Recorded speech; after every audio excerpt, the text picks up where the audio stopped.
Welcome back to the channel. This is Trendy Storm and you are watching first part of What If Naruto Was Chosen by Angels After 2000 Years. If you enjoy this video, please like, share and subscribe to this channel. Not wasting no more time, let's start the story. There was a time. The source of chakra was a huge tree that existed. But this tree withered away during a war, and its place was filled with the sacrifice of a hero. The goddess vanished into the sky, distraught over the loss. With this decree, the goddess departed from the angels. "You must wake me, for if I shall sleep, the world shall be destroyed." The chosen one, carried by the angels, made his way to the tower that rose to the sky. And that was the start of the world's regeneration. On an ancient tablet, a man in a yellow mask with a single eyehole read, "But, after the last chosen one to succeeded 2000 years ago, the people of the world have slowly forgotten. And now only a few knows of this story." He looked up from the tablet as if he had just noticed something, put on a black cloak, and then appeared to be sucked into his own eye.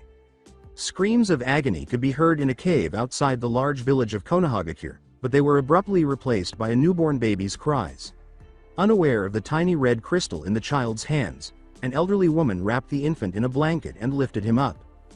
Before presenting the baby to his mother, the woman declared, "It's a healthy baby boy." A blond man was sobbing with happiness and exclaiming, "Ha ha, I'm a father now." When the child's mother saw her son for the first time, she exclaimed, "Naruto, we finally meet." The man then approached his wife, put his hands over a seal on her stomach, and said, "All right, Kushina. It's rough having just given birth, but we need to completely suppress Kyuubi again." The woman, who is now known as Kushina, said, "Yeah," before they heard a few screams. Just in time to witness the elderly woman and her assistant collapse to the ground, they turned to face the direction from which the screams originated. The man shouted, "Bawako! Sama, Taji.san," when he saw a man wearing a mask standing over the two corpses, clutching Naruto. The masked man saw the red crystal in Naruto's hand, picked it up, and thought, "A Cruxus crystal." He then saw the seal on Kushina's stomach and thought, "She's a Jinchuriki, this might work." "Yandaime Hokage Minato, step away from the Jinchuriki, or else this child will die after its first minute," he said, pressing the sharp end of the Cruxus crystal to Naruto's throat. How did he overcome the obstacle? Who is he? As he tried to decide what to do, Minato pondered. Kushina's sealing marks began to appear all over her body at once, a sign that the Kyuubi's seal was deteriorating. "Kushina, Kyuubi's seal isn't. Hurry and step away from the Jinchuriki, don't you care what happens to your brat?" Still unsure of what to do, Minato said, "Wait, stay calm." The masked man abruptly threw Naruto into the air, and as he fell back down, Kushina yelled, "Naruto, speak for yourself." "I'm supremely calm, Minato." However, Minato vanished in a flash of yellow, seized Naruto, and landed on the wall, using his chakra to adhere to it before the masked man could stab the child. After noticing multiple explosive tags affixed to Naruto's blanket, Minato said, "Leave it to the yellow flash, but what about next?" and yanked the blanket away while simultaneously performing his signature jutsu, the Hiroshin no Jutsu. After that, Minato and Naruto resurfaced outside a house, which exploded because Minato had left the blanket inside. After letting out a sigh of relief, Minato removed a piece of wood from the house that had lodged itself in his leg and said, "Naruto's not hurt. I had to employ the Hiroshin no Jutsu because of him. Kushina was his target, and he split us up. Before returning home in the Hiroshin, he thought, you have to hurry." Kushina, meanwhile, was standing on a rock in the center of a pond, encircled by 4 taller rocks, outside the village. The sealing marks that had extended to the other 4 rocks prevented her from moving, giving the impression that she was chained. "N. I admit that I'm terrible at explaining things like this. What do you want?" The masked man lied, saying, "I'm going to crush Konoha and extract Kyuubi from you." Incredulous, Kushina exclaimed, "What?" At that moment, Kushina notices the man's eye, which is red with 3 black like marks in it, the Sharingan. Minato's Hiroshin no Jutsu allows him to transport between locations marked with jutsu symbols. The markings are incorporated into this sealing spell. Minato can protect you at all times, but he is far away right now. Kyuubi's seal has weakened due to childbirth. Do you know how long I have waited for this?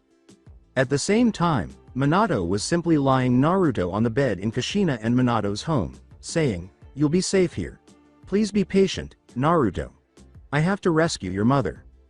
Now, come on out, Kyuubi." With a roar of triumph, a huge orange, furred nine-tailed fox emerged from Kushina's body. The masked man said, "Good, to Konohagakure." Kushina sagged down on the rock she was standing on and turned to face him, saying, "Wait." Kyuubi then lifted his arm and slammed it down on the red-haired woman, saying, "You Uzumaki shinobi are simply amazing. You don't die right away when the Biju is extracted. You were his Jinchuriki, I'll let you die by his hand." Fortunately, Minato had reached her before he appeared, holding Kushina in his arms atop a tree. "You really are a flash, but you're too late."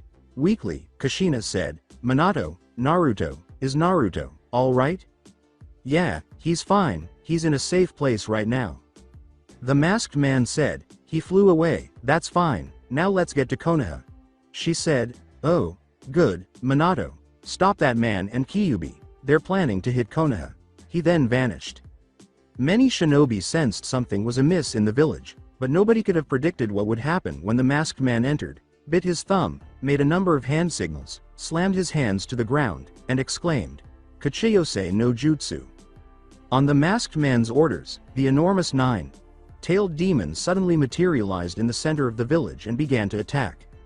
All of the top shinobi went to battle the demon right away, but they were defeated. On top of his face on the Hokage monument, Minato suddenly materialized in his cage robes and Jonin vest. "Noticed me?"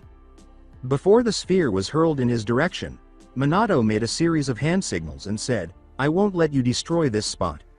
Kyuubi then formed a black sphere of chakra. The chakra sphere abruptly vanishes as it gets close to the Hokage monument, then resurfaces and explodes across the mountains. "I have to be careful where I reroute his attacks because I have this much power. I need to warn Sama about what's happening immediately." He then saw the man in the mask behind him and turned around, planning to stab the man in the head with his kunai, but Minato's arm and kunai passed through the man as if he hadn't been there. He swiftly appeared, seized Minato's arm, and attempted to suck him into his eye as soon as his arm and kunai had fully passed through the man. However, Minato managed to escape and return to the location of the previously destroyed house. "What was that jutsu? My attack went straight through him. A moment later, he solidified himself and attempted to pull me inside of him."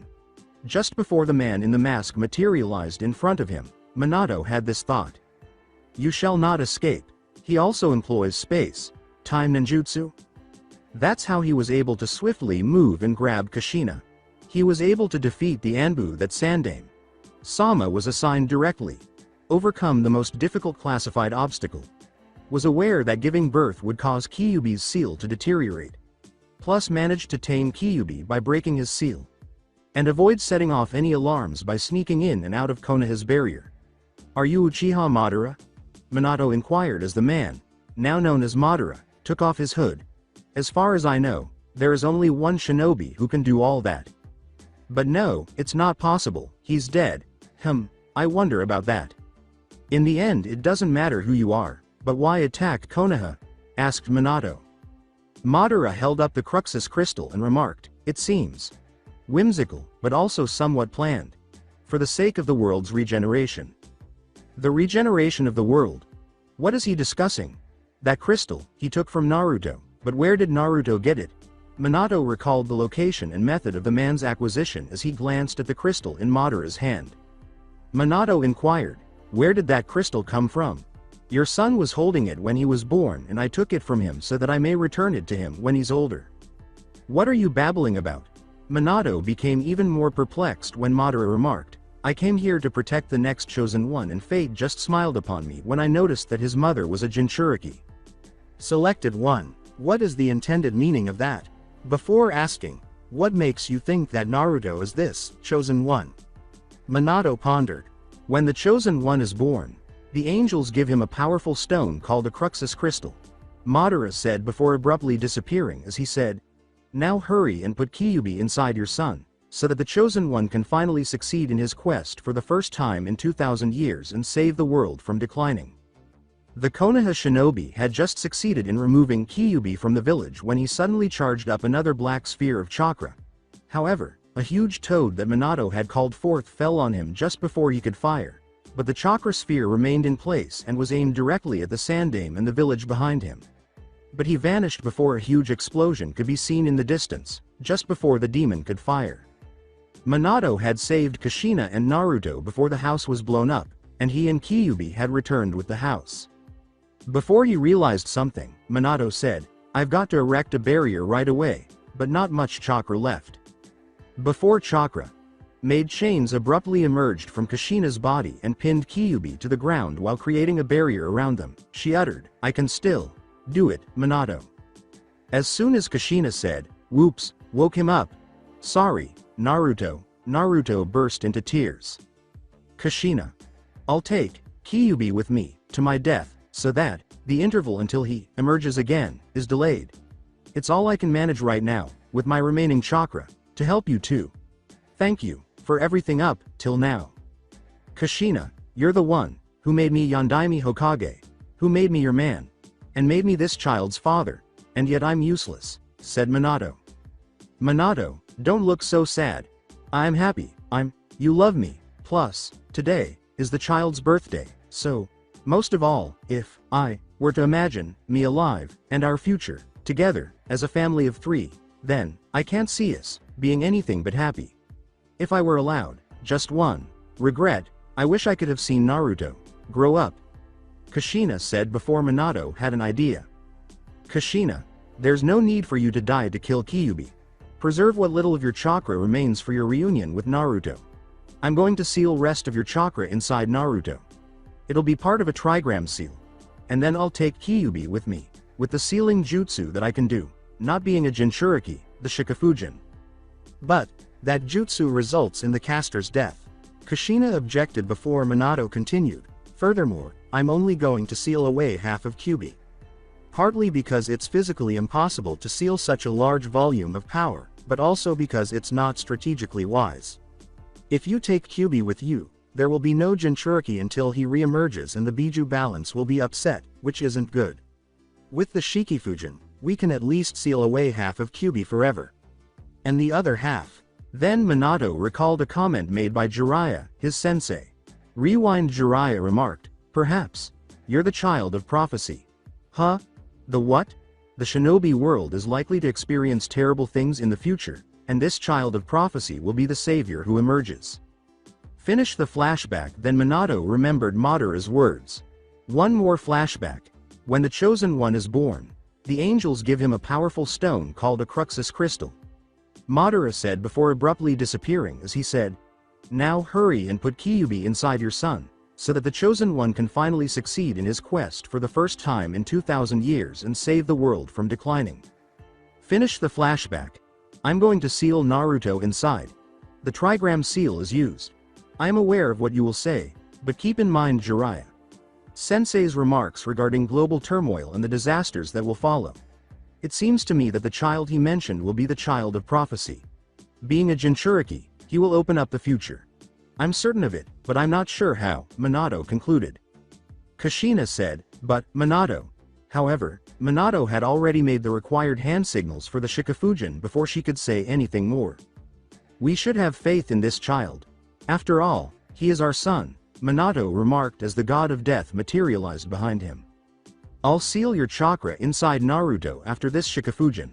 I want you to assist Naruto when he attempts to control Kyuubi's power as a Jinchuriki, even though you won't have much time to spend with him as an adult. He is our son. That's precisely why I don't want him to carry such a heavy load." Minato scowled at Kushina before she went on, "But why, the Shikafujin? You don't have to die, especially for a brief moment, so that I can meet an adult Naruto. I would prefer that you remained with Naruto and observed his growth. Why must Naruto be sacrificed for the sake of the Biju balance? For the village? For the country? And why must you put yourself in danger for me? To abandon one's village and one's nation is equivalent to abandoning one's child. You should be well aware of that, don't you, as your birth country is no longer in existence. How difficult life is for people who don't have a place to call home. We are shinobi, aside from that. Lastly, I would lose out to you even if I survived. Even though you won't have much time with him, Minato said, lowering himself to his knees, there's something that only you can tell Naruto, something that I can't, and that's a mother's role. Therefore, I'm doing this for Naruto, not just for you. As his father, it is my responsibility to sacrifice myself for my son. Then, as the enormous fox thought, you, Yondaime Hokage, an arm sprang out of him and struck Kyuubi's leg, causing him to stand up. As half of Kyuubi's chakra was torn from the big fox and directly into the Yondaime, Minato uttered the words, seal. All right, now for the trigram seal, to seal the rest of Kyuubi inside Naruto, Minato said, calling forth what appeared to be an altar. As Kyuubi struggled to escape the grip of the chakra chain, Minato placed Naruto on the altar. Kyuubi thought, a ritual altar. He's planning to seal me again. Not inside that baby. Kyuubi saw his opportunity and thrust his foot forward to try to kill the newborn child when Kushina suddenly began coughing and her grip on the enormous fox weakened. However, Minato and Kushina stepped in front of his claw and were stabbed by it just in time to save Naruto. Now it's only a matter of time before the Chosen's journey will begin. Madara, who was standing atop a tree and watching everything from a distance, said as he held up the Cruxus crystal in front of him and peered at it through the single hole in his mask. Only those who were old enough to remember that night know what actually happened to the giant fox, and everyone else, basically, anyone who was 3 years old or younger at the time, thinks that the Yondaime killed the Biju. 7 years have passed since the Kyuubi attack. The young boy, who was identified as the Jinchuriki of Kyuubi by his cerulean blue eyes, spiky blonde hair, and 3 whisker marks on each cheek, was wearing a white skirt with what appeared to be a flame on the front and, unbeknownst to him, the Uzumaki crest on the back. He was also wearing gray shorts and blue shinobi sandals. It was late in the evening. Naruto felt his stomach growl as he passed Ichiraku Ramen, his favorite ramen stand, but he ignored it because he remembered he had no money. When Naruto turned around, he saw Amino Iruka Sensei, his academy teacher, with brown hair in a ponytail, a chunin, Jonin uniform, and a scar across the bridge of his nose. Hey, Naruto. Later, Naruto and Iruka were seated at the ramen stand, eating, or, in Naruto's case, gorging on ramen.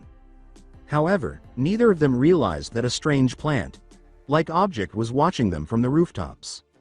Later, as Naruto entered his apartment to sleep, the plant-like creature that had been observing him earlier emerged from the floor. It was quite tall and had a black cloak with a red cloud pattern on it. It looked like a person when it opened up, with the left side of his body completely white and the rest black. It resembled a Venus flytrap. The individual said, "Hello, Chosen One. Who are you?" Naruto inquired. "Akatsuki no Zetsu is who we are." Zetsu added, "And we have been tasked with taking you to the Martel Temple." Zetsu was given the title Akatsuki no Zetsu. Despite his inability to fight, he is an important member of the Akatsuki organization. The Temple of Martel. What is that? What makes you want to take me there? Naruto inquired, growing increasingly perplexed. Zetsu sank into the floor and said, "Meet us at the gates in an hour and we'll explain everything to you." When Naruto arrived at the gates later, carrying a backpack, he saw that Zetsu was standing there and that the gate guards were strangely missing. I promised he would show up. As Naruto drew closer, Zetsu's black half spoke to his white half. Zetsu was given the title, Split Personality, meaning that he has 2 personalities and that he occasionally talks with himself. "So, what were you going to tell me?" Naruto inquired. "We'll discuss it while traveling there. Still, it's a long way to Uzushio," Zetsu remarked as they began to leave the village. "Uzushio?" Naruto inquired. "The village from which you were originally. You see, Chosen One. The chakra around the world is getting thinner and thinner every year," Zetsu said prior to introducing Naruto to his role. "What are you saying? And why do you still refer to me as the Chosen One?" With impatience, Naruto inquired. "We'll get to that." Zetsu continued.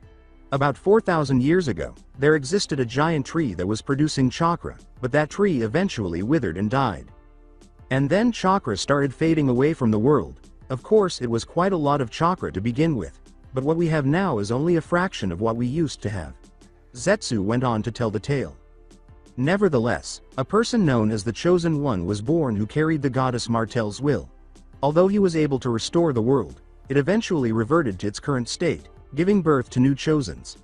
However, 2,000 years ago, the Chosen Ones began to fail the journey. In order to safeguard the Chosen One, which is you, the organization Akatsuki was established, Zetsu stated. How can you tell that I've been chosen? Naruto inquired.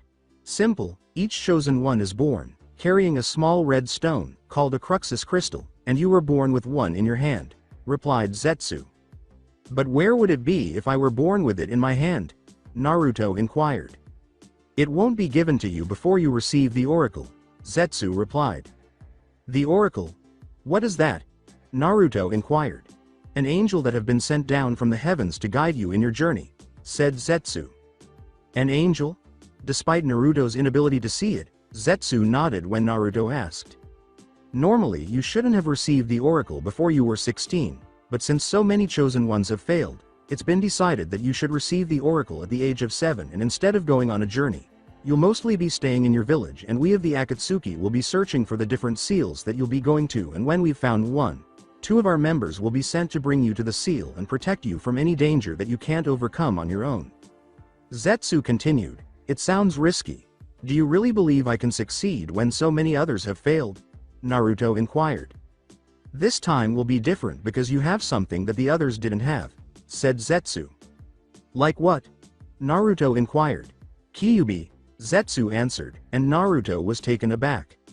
What are you saying? Didn't the Yondaime kill the Kyuubi?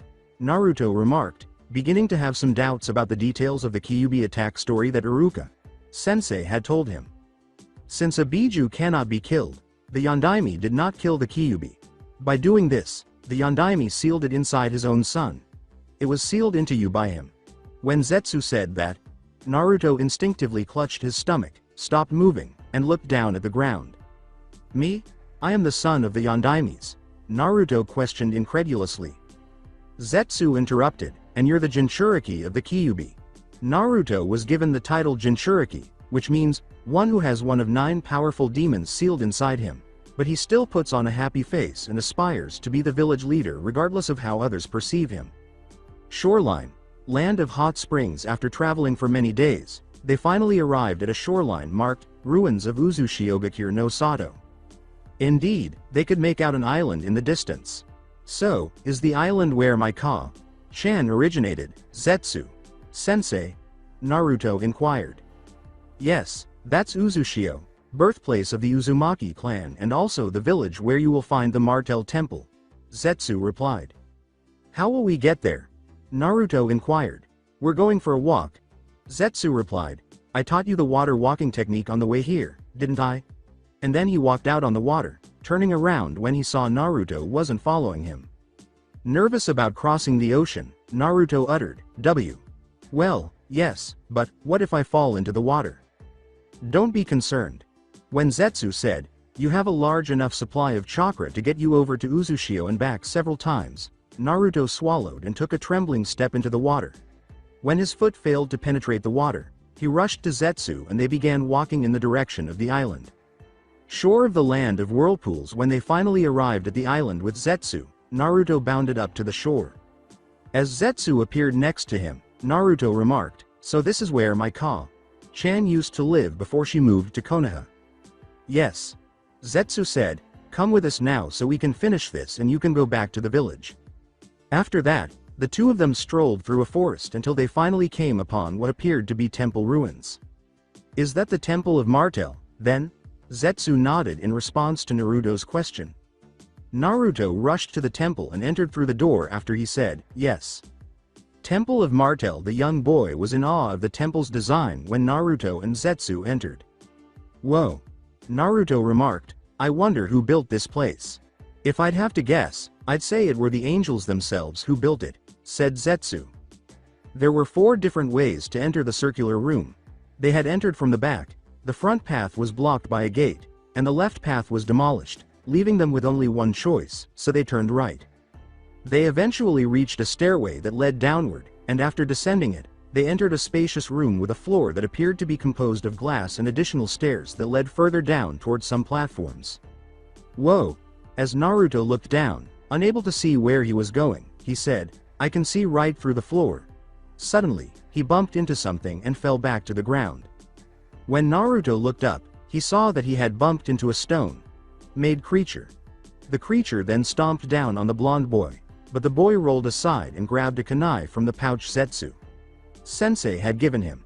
He then attached an explosive tag to it and threw it at the creature. The creature was still there, but it appeared to have changed into a block after the smoke subsided after the kunai struck and an explosion took place. "What the fuck? It's a rock," Naruto stated the obvious in his statement. "Look at those holes in the ground. I believe that we have to move that rock over to one of those holes and drop it down," said Zetsu. After that, Naruto began pushing the rock toward one of the holes, where it fell and landed on the platform below. He then proceeded down the stairs and pushed the rock into a hole between two platforms, making a path for himself. He repeated this process multiple times until he eventually found a path leading to a set of stairs that appeared to be a device of some kind. There was a red crystal set in a golden ring on the device. "What is this?" As he placed the ring on his finger, Naruto posed the question. "The sorcerer's ring is that ring of a sorcerer. The angels of Cruxus created the ring to aid the chosen one in his search," Zetsu remarked. Then, as Naruto extended his arm, a ball of fire erupted and struck the wall. "Whoa!" Naruto cried out before lowering his gaze to the ring. After that, they made their way back to the first room, where Naruto threw a fireball at the gate to open it. "This is a dead end." When Naruto noticed that there was just a brief corridor leading to a wall behind the gate, he uttered those words. "No, do you notice that?" Zetsu said, gesturing toward a circular object of some kind that lay on the ground. The two approached and climbed onto it, but then abruptly disappeared. They appeared in a large room with an altar in the center, and the roof was completely destroyed. As Naruto approached the altar, a bright light burst into the sky above him. A man with long blonde hair that reached his mid-back in a black and white robe. It's essentially the same as Remiel's, except that it's black where Remiel's robe is blue and white where it's green, appeared before Naruto and Zetsu's eyes. However, what was most peculiar about him were the enormous black wings that protruded from his back. "Are you an angel?" the man nodded when Naruto asked. "Lucifer, the angel tasked with guiding you, chosen one, is who I am." The angel uttered those words. "Whoa, Lucifer-san, will I be like you once I've restored the world?" Naruto inquired, and Lucifer grinned. Lucifer remarked, "Not exactly, you'll be a little different." A red light abruptly rose from the altar's center and rose all the way to where Lucifer was floating. The red light abruptly descended to Naruto's hands as Lucifer said, "The time has come to awaken the goddess Martel Sama, who sleeps at the center of the world." The blonde grabbed it, and the light appeared to explode. When it subsided, Naruto had a golden necklace around his neck with a red crystal in the center. Naruto is now designated as the chosen of regeneration. Lucifer declared, "We of Cruxus bless this event, and hereby bestow the Tower of Salvation upon Gaia." Naruto and Zetsu turned to face the tower's projected location. The Omegacure suddenly, a massive tower that literally reached the sky appeared in the center of the village of Aim. Hanzo of the giant salamander had a large following, and they all stared at the tower in horror, wondering how it got there and where it came from. On the other hand, Pain's followers bowed down and began to pray as if the tower were Martel herself. A man with orange spiky hair, a black cloak with a red cloud pattern, and multiple facial piercings stood atop the village's tallest tower, which is now the second tallest. However, his purple eyes, which have 4 rings centered on the pupil like a ripple pattern, were his most remarkable feature.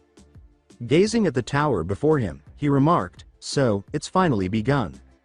The End Valley Madara was sitting atop the head of the Madara statue in the Valley of the End, also called the Final Valley, and he was staring at the tower that had just materialized.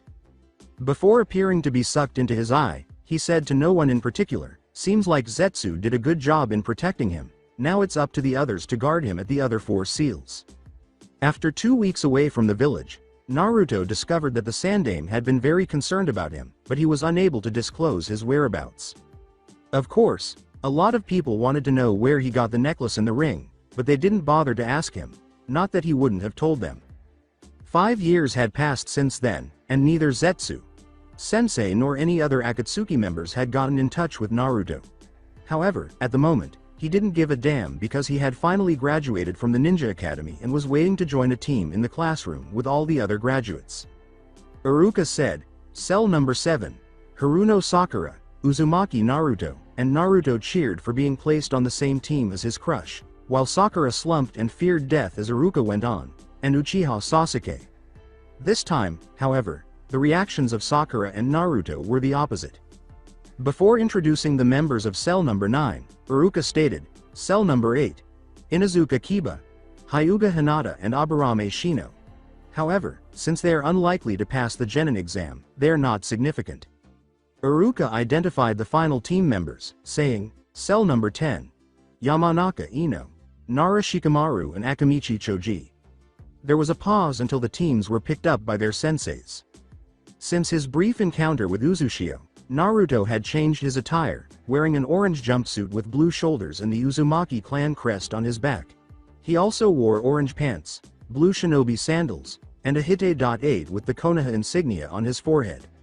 Sakura had emerald green eyes, long pink hair, green shorts, blue shinobi sandals, and red clothing with the Haruno clan crest on the back. A Hite.8 with the Konoha insignia was tied in her hair like a ribbon. Sasuke wore a dark blue skirt with the Uchiha clan crest on the back, white shorts, blue shinobi sandals, and a Hite.8 with the Konoha insignia on his forehead. He had black hair that looked a little like the back of a duck, black eyes, and oddly pointed ears. Kiba wore dark gray pants, blue shinobi sandals, a Hite.8 with the Konoha insignia on his forehead, and spiky brown hair, though it was difficult to see under the hood of his gray jacket. He also had red fang tattoos on his cheeks and pupil slits.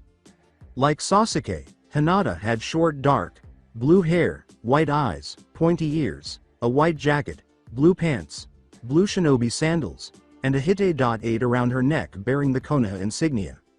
Shino wore a gray jacket, brown pants, blue shinobi sandals, sunglasses, and a Hite.8 with the Konoha insignia on it on his forehead. He also had spiky black hair. Ino wore purple clothing, blue shinobi sandals, a Hite.8 with the Konoha insignia around her waist, and long blonde hair in a ponytail with a bang over her right eye. She also had green eyes. Shikamaru wore a gray jacket with a fishnet shirt underneath, brown pants, blue shinobi sandals, a Hite.8 with the Konoha insignia on his left bicep, black hair in a ponytail, and lazy black eyes. Choji was a little overweight, wearing brown shorts, blue shinobi sandals, a Hite.8 with the Konoha insignia on his forehead, black eyes, brown hair, and a green jacket with a white skirt underneath that had the kanji for food on it. Following the recess, everyone returned to the classroom to await their senseis. One by one, the senseis arrived and departed with their teams, until only Team 7 remained, and even Iruka had already departed. "How much longer will he make us wait in this manner?" Before he had an idea, Naruto said. He took a rubber, opened the door a little, and placed it over the crack. Their sensei arrived soon after, and the rubber fell directly onto his head. Wondering how a Jonin would fall for such a trap, Sasuke thought, "This is our Jonin sensei." Sakura said, "Sorry sensei, I tried to stop him." However, her inner voice was saying something like, "Hell yeah, that was awesome. Alright, I hate you based on my initial impression of you." They frowned when their sensei said that. He had silver hair, wore a Jonin uniform, and had a mask covering most of the lower portion of his face, leaving only his right eye and a small portion of his face visible. His Hite.8 was diagonally covering his face, covering his left eye. They soon found themselves on the academy's roof. "I think we should introduce ourselves since we don't know each other very well." As he gazed down at the three, the sensei said, "Tell me your names, likes, dislikes, hobbies, and future goals." "Sensei, why don't you demonstrate?" Sakura proposed, and their sensei let out a sigh. "Hitaki Kakashi is my name, and I don't really want to discuss my likes. I also don't want to discuss my dislikes. My interests, I don't feel like sharing them, and my future aspirations are none of your business," Kakashi remarked. Sakura whispered to the others, "Hey, he said a lot, but all we really did learn was his name." Kakashi pointed to Sasuke and said, "Why don't we start with you on the right? My name is Uchiha Sasuke, and since I hardly like anything, I don't feel like discussing my dislikes. I have determination, but I don't have any dreams. That's just a word to me. I have vowed to kill someone as part of my plan to rebuild my clan.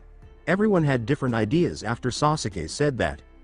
Hopefully, it's not me, Naruto reflected. Sakura thought, wow, Sasuke-kun is so cool. I knew it. Kakashi pondered before pointing to Naruto and saying, your turn. I'm Uzumaki Naruto. I like ramen, but what I like even more is when Iruka Sensei treats me. What I dislike is the 3-minute wait till when the ramen's finished. Naruto replied. It seems that he is only thinking about ramen, Kakashi thought. My dream is to one day become the next Hokage, then everyone in the village will stop looking down on me and start treating me like somebody important. Naruto went on. Kakashi thought, well, there's something. Naruto concluded, I suppose my pastimes are practical jokes and pranks. According to Kakashi, I see, next. Her name is Haruno Sakura, and she began, my likes, well it's not something, but someone and who I like is, before turning to face Sasuke and giggling even harder. My dreams for the future, she added. It seems that she is only thinking about boys, Kakashi thought. I despise Naruto. Sakura almost yelled. What? Naruto cried out. Alright. Meet me tomorrow morning at Training Field 3 and we'll go through the Genin exams. Kakashi responded. The Genin exams? Hold on. Sakura inquired. You see, out of all of the 30 graduates, only 9 gets to become Genin while the others are sent back to the academy. Kakashi continued. However, what was the purpose of the graduation exam? Sakura inquired. Kakashi replied, oh, well, that was to root out the hopeless cases. Then he remembered, oh, and by the way, you better not eat any breakfast tomorrow unless you want to throw up. Training Field 3 the following day.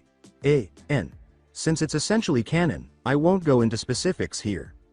After waiting for several hours for Kakashi to arrive, the 3 of them had to try to grab one of the 2 bells that were hanging from his vest. Ultimately, they were unsuccessful, and Naruto was tied to a stump while Sasuke and Sakura had lunch. Although Kakashi had instructed them not to give anything to Naruto, they ultimately gave some of their food to the blonde Chosen, thinking that he was too far away to notice, but just then a Jonin approached them and informed them that they had passed. The 3 preteens were perplexed by this, but Kakashi clarified that the bell test was meant to encourage cooperation amongst the participants, while the second test was meant to discourage Naruto from eating because shinobi who disobey the rules are scum, but shinobi who desert their friends are even worse than scum. Naruto was titled Genin, a person who has successfully completed the Ninja Academy and is currently a member of the shinobi, but he still has a long way to go. Although he still has a long way to go, Sasuke was given the title of Genin, which means, one who has made it through the Ninja Academy and is now among the ranks of the shinobi. Sakura was given the title of Genin, one who has been accepted into the shinobi ranks after completing the Ninja Academy, but she still has a long way to go. A month later, Hokage Tower Team 7 was in the Hokage Tower room where they were given missions, but Naruto has had enough of the terrible D-rank mission aka chores they have been given thus far. No, Naruto practically screamed, no more dull missions, I want something more difficult, where I can test my skills. Listen up, Naruto. You recently received your diploma from the academy. Genin like you only receive D and C ranked missions, while ninja missions are ranked from D to S, Iruka stated. The Sandaime Hokage, Sarutobi Hiruzen, shocked Iruka by saying, very well, I do have a C-ranked mission here that you could do. Then an elderly man entered the room and observed the Genin team. What? I'm being trusted by a group of children, said the man. Your mission will be to escort the bridge builder, Tazuna back to his village and guard him while he's building his bridge, Hiruzen stated. The Land of Waves. Shortly after departing Konoha, the group was ambushed by 2 missing nines from Kiri, referred to as the Oni brothers, but Kakashi quickly defeated them. However, it appeared that Tazuna had misrepresented the mission's level of danger, as it was instead upgraded to an A rank. It seems that a dishonest businessman named Gato controlled the Land of Waves and had employed talented ninja to look after Tazuna. They were walking down a road in the Land of Waves when a huge sword suddenly struck them and lodged itself in a tree. A man wearing gray pants, a Hite.8 with the Kiri insignia on his forehead, and bandages covering the lower half of his head appeared on the sword. Well, Kakashi said after giving it some thought. Kakashi then raised his hand to his Hite.8 and said, and if I am to face him, it had better be. He then pulled the Hite.8 up and said, if it isn't Momochi Zabuza, the kid who ran off and left Kirigakure no Sato. This could be a bit rough. I assume that Sharingan no Kakashi? Could you give up the old man if it's not too much trouble? Zabuza uttered those words. The Sharingan? Sasuke asked incredulously, wondering how a non-Uchiha could own the Sharingan. Put yourself in the Manji battle position. Keep Tazuna.san safe. Don't get involved in the fight, everyone.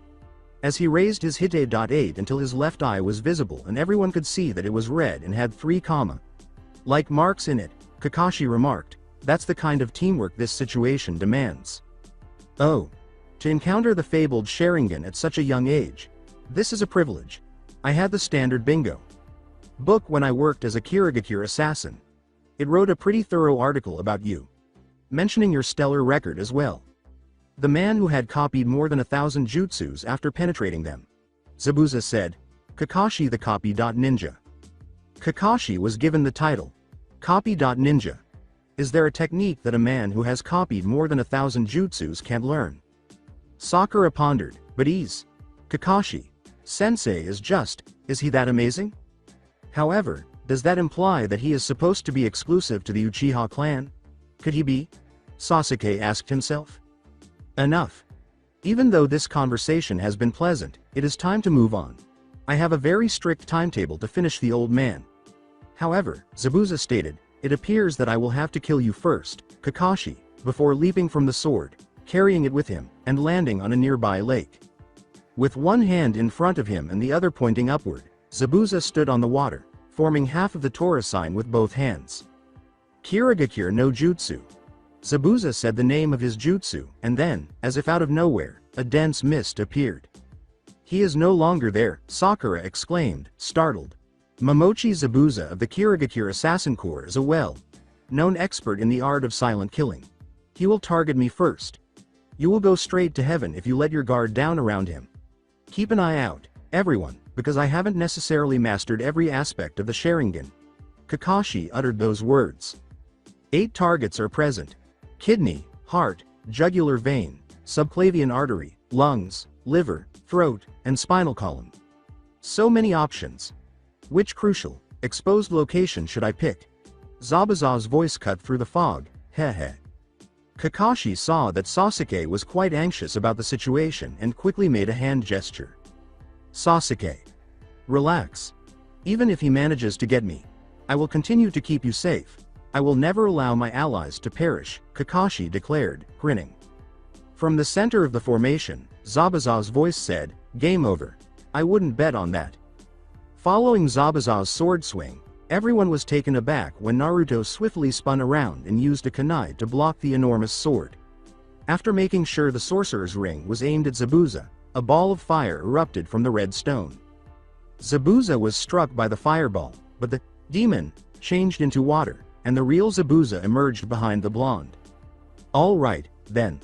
Zabuza swung his sword at Naruto, saying, if you want to go first, then be my guest. Kakashi then stepped in between them, pushed Naruto away, and took the blow. To Zabuza's surprise, Kakashi abruptly transformed into water. Zabuza wondered, a Mizu Bunshin? He was able to copy me in this mist? Then he felt a kunai at his throat. Remain motionless. From behind Zabuza, Kakashi declared, game over. You believe it's finished? You simply don't understand. Zabuza assertively stated, but you are good. It will take more to defeat me than mimicking me like an ape. A lot more. You replicated my Mizu Bunshin no Jutsu in that brief period of time. And while you were using the Kirigakure no Jutsu and observing my every move, you made sure that all of my attention would be on your Bunshin by having him say something that you would have said yourself. Too bad for you, Zabuza went on, but Kakashi heard someone say, I am not that easy to fool. To everyone's surprise, the Zabuza in front of Kakashi abruptly turned into water. The enormous sword plunged into the ground as Zabuza swung it, but Kakashi ducked beneath it. Zabuza quickly released the end of the hilt and grabbed it with his left hand before turning around and kicking Kakashi away. When Kakashi attempted to get back up after landing in the lake, Zabuza used a series of hand signals. Zabuza said, "Suiten. Suiro no Jutsu." Suddenly, a prison of water emerged from his palm and circled Kakashi. "It is impossible to escape that prison. You're stuck. It is too difficult for me to do my job when you are running around unchecked." Before he formed half of the Torah sign with his left hand, Zabuza said, "I'll finish you later, after I've dealt with all the others." Zabuza exclaimed, "Mizu Bunshin no Jutsu." Suddenly, another Zabuza emerged from the water. "Tiny ninja imitator. You're so desperate to blend in that you even don a Hite.8. However, someone who has repeatedly crossed the line separating the realms of the living and the dead is a true ninja. A shinobi is not made of clothes. To be considered a ninja, you must possess abilities that are sufficient to earn a spot in my bingo. Book of Enemies. We don't call your kind ninja. We call them," the Bunshin said, then vanished and reappeared directly in front of Naruto to kick him. However, Naruto dodged the kick and struck the Bunshin in the head with an uppercut, and at the same time, he fired a fireball out of his ring, turning the Bunshin into water. "You're better than I thought you would be." After Zabuza finished speaking, Naruto exploded in smoke. Zabuza thought, "Cage Bunshin? At his age and rank. Interesting." Then he felt something approaching from behind, and he turned his head to the left in time to see a kunai fly by. "You believed you could," Zabuza thought, but then he saw the knife's explosive tag and asked, "What?" While Kakashi and Naruto were on the opposite side of the lake, Zabuza, who had to release the Suiro, landed on the water away from the explosion when the kunai exploded. Kakashi and Zabuza began weaving the same series of hand signals, culminating in the Tori sign.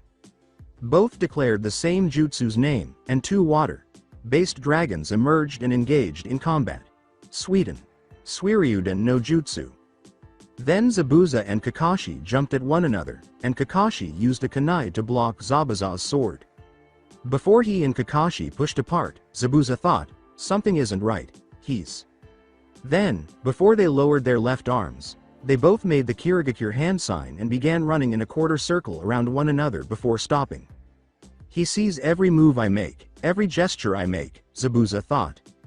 Through all of them, Kakashi completed the task for him. "What? He's reading my mind. Curse him," Zabuza reasoned while making a hand gesture. He had that malevolent expression in his eye. Correct? Kakashi woven the same sign as Zabuza and finished for him once more. Zabuza said, "Faye, you're a pale imitation." However, as he went on, he and Kakashi were both saying, "I'm the genuine article. I'm too strong for a simple copycat. You imitate me uncannily. I'll permanently shut your beak." While weaving a series of hand signals, Zabuza yelled, but Kakashi continued to weave the same signs. When Zabuza saw himself standing there rather than Kakashi, he thought, "It's me." It was almost as if he were fighting himself. Just before Kakashi completed the series of hand signals in front of him, Zabuza thought, "But that's impossible. Is this another of his illusions?" Zabuza could see the 3 commas in Kakashi's Sharingan spinning as he said, "Suiten. Daibakufu no Jutsu." Kakashi was given the title of Sharingan Warrior, a person who has mastered the Sharingan Dojutsu, despite not being a Uchiha, but that power still has a cost. "This is ridiculous. He used the same ninjutsu against me before I could even finish it," Zabuza thought as he was splashed against a tree and struck by a huge stream of water. As he landed on a tree branch, Kakashi uttered the words, "That's that." "What? Are you able to predict the future?" As Kakashi raised his kunai, Zabuza inquired. Before the copy ninja could react, 2 senbon flew through the air and struck Zabuza in the neck. "I foresee your death." A young man who couldn't have been much older than the 3 genin was wearing a green kimono and a mask with Kiri's insignia on top when Kakashi, Naruto, and Sasuke looked up at the location where the senbon had come from.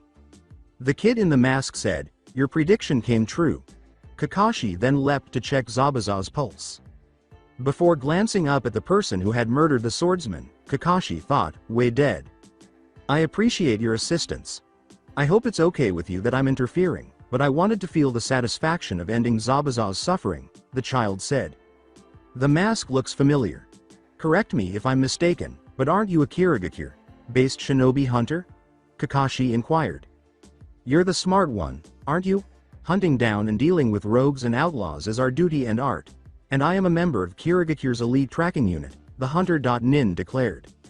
He couldn't be much older than Naruto or my other students based on his appearance and voice tone, but he's already a fully fledged shinobi hunter. He's definitely not your typical child, Kakashi thought. The Hunter.Nin shunshined down to Zabuza's body, raised it, and then used his right hand to make a hand sign. For the time being, your fight is over. Additionally, the remains need to be disposed of so as not to reveal secrets to our enemies. The Hunter.Nin said, well, then, I must be off, and then he shied away. After that, Kakashi sighed with relief that it was finally over and lowered his Hite.8. Now, the remaining distance to Tazuna San's house still needs to be escorted. Let's present our best selves. Kakashi uttered those words. Ha. Ha. Ha, you poor children must feel so ashamed. Never mind, though. Tazuna said, you can lick your wounds at my house. Right before Kakashi passed out from using the Sharingan excessively. What? What's going on? Sakura shouted.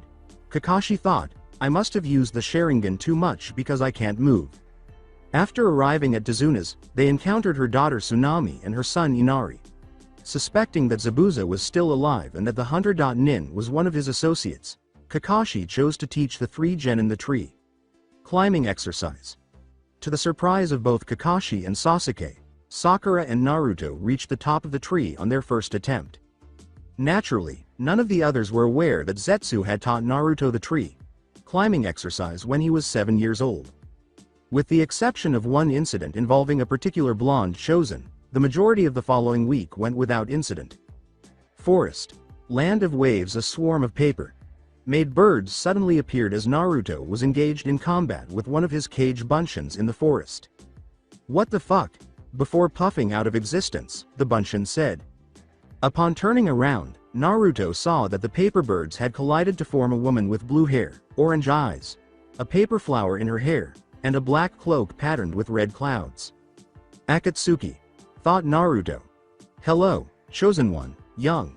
Konan said, my name is Akatsuki no Konan. As one of the 3 original members of the Akatsuki, Konan was given the title Akatsuki no Konan. She is an expert in origami jutsu and the leader's partner. Hold on. Naruto remarked, I believed Zetsu Sensei had mentioned that there would be 2 Akatsuki members. There will be 2 of us the other times, but this time it's just me, Konan replied. So, Konan Sensei, where is the seal? With excitement, Naruto asked, and Konan continued walking through the forest before pausing to glance over her shoulder. Naruto followed her as they made their way to the seal after Konan said, Chosen one, come with me, to the Temple of Time. Time's Temple? Naruto inquired. The Temple of Time is an ancient structure that has survived the tests of time, and it is also said to hold artifacts from the past, present and even the future, Konan stated. The future? Naruto inquired. Yes, asked Konan. Konan. Sensei, say. Would you be able to teach me what you did before? Naruto inquired. Are you interested in learning how to perform origami jutsus? Konan inquired. Naruto nodded and said, yes, please. It's a Kekkei Genkai, actually. Thus, it will be impossible for people who are not related to me to learn it. But since you are the chosen one, I'm sure you should be able to learn it, Konan added after noticing Naruto's slouched head. I have heard that some chosen ones can even learn Kekkei Genkais, after all. At that, Naruto's expression brightened, and Konan gave him a piece of paper. Naruto followed Konan's instructions, but it was a little more difficult than he had expected. Now channel chakra through it and try to form it into any shape you want. After a few minutes, Naruto succeeded, and the piece of paper transformed into a bird that flew. See, Konan. Sensei, I succeeded. As he gestured up at the paper bird, Naruto said. Well done, selected one. Konan remarked, I knew you could do it. They then approached a sizable structure that was impervious to the weather despite being in the middle of a forest. Is that the temple, Wo? As he approached it, Naruto inquired. Yes. Konan replied, and she unlocked the enormous door. The Temple of Time. Naruto and Konan entered a large, rectangular room with white walls, a device of some kind in the center, and 3 doors, aside from the entrance. that were protected by a force field of some kind. They were astounded by the room's design. As the two approached the device, Naruto touched it, and his ring began to glow. The stone then turned from red to silver, and the kanji for fire, which, oddly enough, Naruto had not yet noticed, became the kanji for time. The door to their left opened when the force field in front of it vanished, but before Naruto and Conan could pass through it, it closed again, then opened again and closed again in a flash. I advise you to make use of that ring. After Conan finished speaking, Naruto pressed the ring, but it seemed as though nothing had happened other than the door closing once more but coming to a complete stop.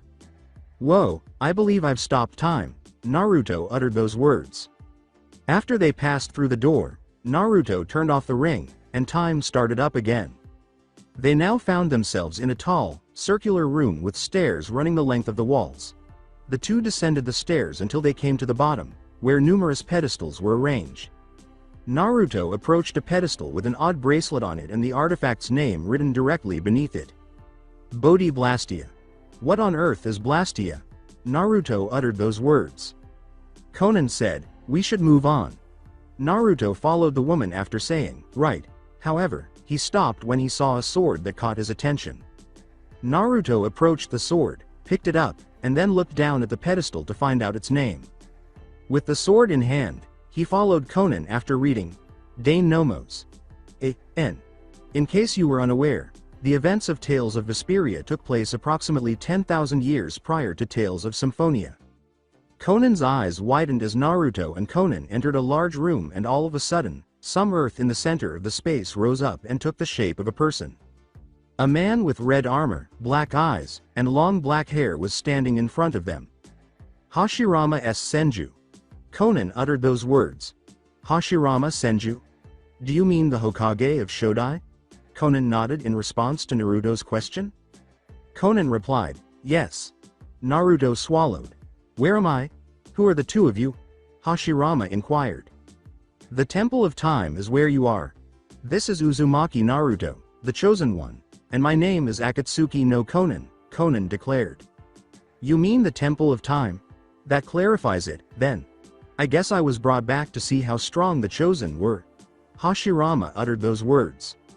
Wait, isn't that going to be excessive? I can't possibly beat you, Naruto declared. Don't worry, you can't bring a dead man back to life. This isn't the real me. I am merely a symbol, created by the temple to put you to the test. The real Hashirama is far more powerful than my abilities. Naruto sighed in relief as Hashirama said that. After weaving a few hand signals, Hashirama abruptly began to raise wood from the floor, and the two began to steer clear of the roots.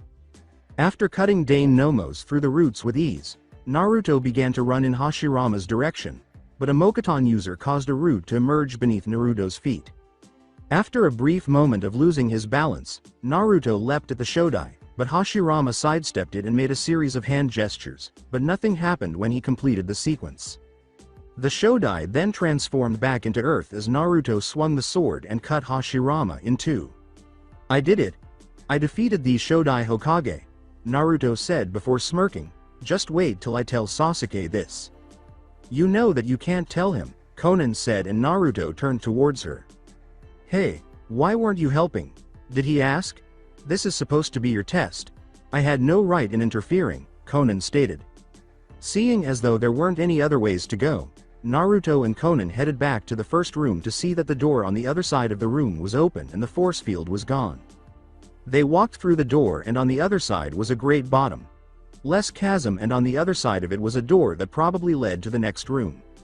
Naruto looked around and found a weird silver stone standing next to the door, and as he touched it, the entire room changed. The chasm was now gone and it was possible to walk to the other side. When they reached the other side of the room, they walked through the door and they entered the next room, which seemed to be a museum, just like the room where Naruto had found Dane Nomos. Naruto walked over to a pedestal which held a small red stone and he read the name. X-Sphere. I wonder what that is, Naruto said as he walked after Conan into the next room. The next room was identical to the one that they faced Hashirama in, and they noticed some earth in the middle of the room that rose up and formed into a man, and Naruto's eyes widened. Kakashi. Sensei?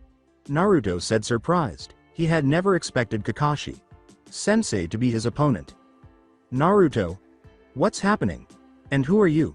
Kakashi asked, the last question being directed at Konan. I am Akatsuki no Konan. Furthermore, you are merely a duplicate of Kakashi, made by the Temple of Time to see how strong the Chosen One is. Konan uttered those words. That means I have to battle Naruto? Konan nodded as Kakashi spoke. Sensei, hurry up. We'll see what you have. As he prepared his sword, Naruto uttered those words. Naruto swung his sword at the Jonin as he and Kakashi charged at each other, but the Jonin deflected it with a kunai. Naruto, you must perform better than that. After saying that, Kakashi noticed that Naruto's ring briefly appeared to glow, and then he realized that Naruto had kicked him in the back. Naruto's kick sent Kakashi a few feet away, but he quickly spun around while weaving a series of hand signals. When he blew a fireball at Naruto, he said, Kaden. Gukakyo no Jutsu. Then he realized that said blonde was. Wait, behind him? Naruto was gone? Kakashi leapt away from him and raised his Hite.8, exposing his Sharingan. How did he get so fast? I can't follow his movements, not even with the Sharingan, Kakashi thought as he was smashed into a nearby wall by a powerful punch to the cheek. When he began to stand up, Kakashi saw that Naruto was already in front of him. He attempted to punch Naruto, but before he could do so, he saw that the silver stone on Naruto's finger began to glow and said blonde disappeared. Wait, wasn't that stone red before? Then Naruto materialized next to him, and he was able to leap away in time to dodge Naruto's blade. After recalling what Konan had said earlier, Kakashi thought, that ring used to shoot out fireballs, but now it seems to be making even faster than Sensei, or... My name is Konan Akatsuki. Furthermore, you are merely a duplicate of Kakashi, made by the Temple of Time to see how strong the Chosen One is. Temple of Time, that's it. That ring must have acquired the ability to halt time in some way. Naruto has the most potent space time ninjutsu in the world as long as he has that ring, Kakashi thought. After weaving a few hand signals, he began to charge his right hand with lightning chakra. Raikiri! Kakashi yelled as he hurried at the blonde Chosen while his hand was engulfed in lightning. Before Kakashi could strike him, Naruto vanished, and then the copy.nin turned to face the ground as a sword unexpectedly emerged from his chest. It's a good thing that these guys are weaker than the real deal, Naruto replied. As they made their way back, Konan remarked, we should go back to the entrance, the last door must have opened now. Upon their return, they discovered that the force field had vanished and the final door was, in fact, open. After passing through the door, they entered a tall, circular room with stairs running up the walls. Several pedestals held odd devices, and Naruto picked one up. He then pressed what appeared to be a trigger, and a series of red lights burst from the device. Without even checking the device's name, Naruto dropped the device on the floor and followed Konan up the stairs, not even bothering to look at the pedestal that read, Blaster Rifle. After reaching the top of the stairs, the two went through a door and entered a different room, similar to the ones where Naruto had battled Kakashi and Hashirama. A pile of earth in the center of the room took the shape of a person that neither Konan nor Naruto recognized. The man wore a crimson cape, white armor, black pants, a red bandana, brown hair, and a sword with a second hilt that oddly protruded from the flat side of the weapon rather than just one. Who are you? Naruto inquired. I'm Cress Alban. The man introduced himself. Sasuke was running up a tree in the Land of Waves forest when he abruptly lost his balance and slashed the bark with the kunai he was holding before falling to the ground. Before glancing around, Sasuke thought, TCH, I still can't believe that the dope could do it so easily. Where is he anyway? He saw a strange bird fly by above him out of nowhere, and when he looked more closely, he saw that it was made of paper. He chose to follow the bird, in the direction of the Temple of Time, because, although he couldn't explain it, there was something familiar about it. The Temple of Time before Naruto made the Tora hand sign and the silver stone on his ring turned red. He pointed it at Cress and threw a fireball out of it as the sound of swords clashing filled the air and he and Cress leapt away from one another. As he held his sword in front of him and a barrier materialized around him to shield him from the fireball, Cress uttered the words, Guardian. Cress declared, Naruto, you're stronger than you look, before lowering his sword. Take this. Cress yelled, "Demon Fang," and a wave of chakra was directed towards Naruto. However, the blonde leapt out of the way of the Arte before lowering his own sword. Demon Fang. Naruto yelled the attack. You might wonder how he knew, but before the fight began, Cress taught him. The young chosen swung his sword at Naruto after Cress leapt out of the way and charged at him. He then pointed the sorcerer's ring at Cress and said, "Blonde blocked," with his own sword. As Naruto made his favorite hand gesture and stabbed Dane Nomos into the ground, Cress pushed back and narrowly avoided the fireball. With 10 Narutos surrounding him, each with their own Dane Nomos, Cress' eyes widened and he said, "Kage Bunshin no Jutsu." A shockwave erupted in all directions, causing all of the Narutos to be flung back and the 9 clones to extinguish themselves as they closed in on Cress. A.N. Vesperia style over. Limit. Naruto stood up and saw that Cress was surrounded by a multicolored light. Before Naruto abruptly disappeared from Cress's view, the red stone on his ring turned back to silver and began to glow, and Cress charged at him as said blonde formed the dragon hand sign.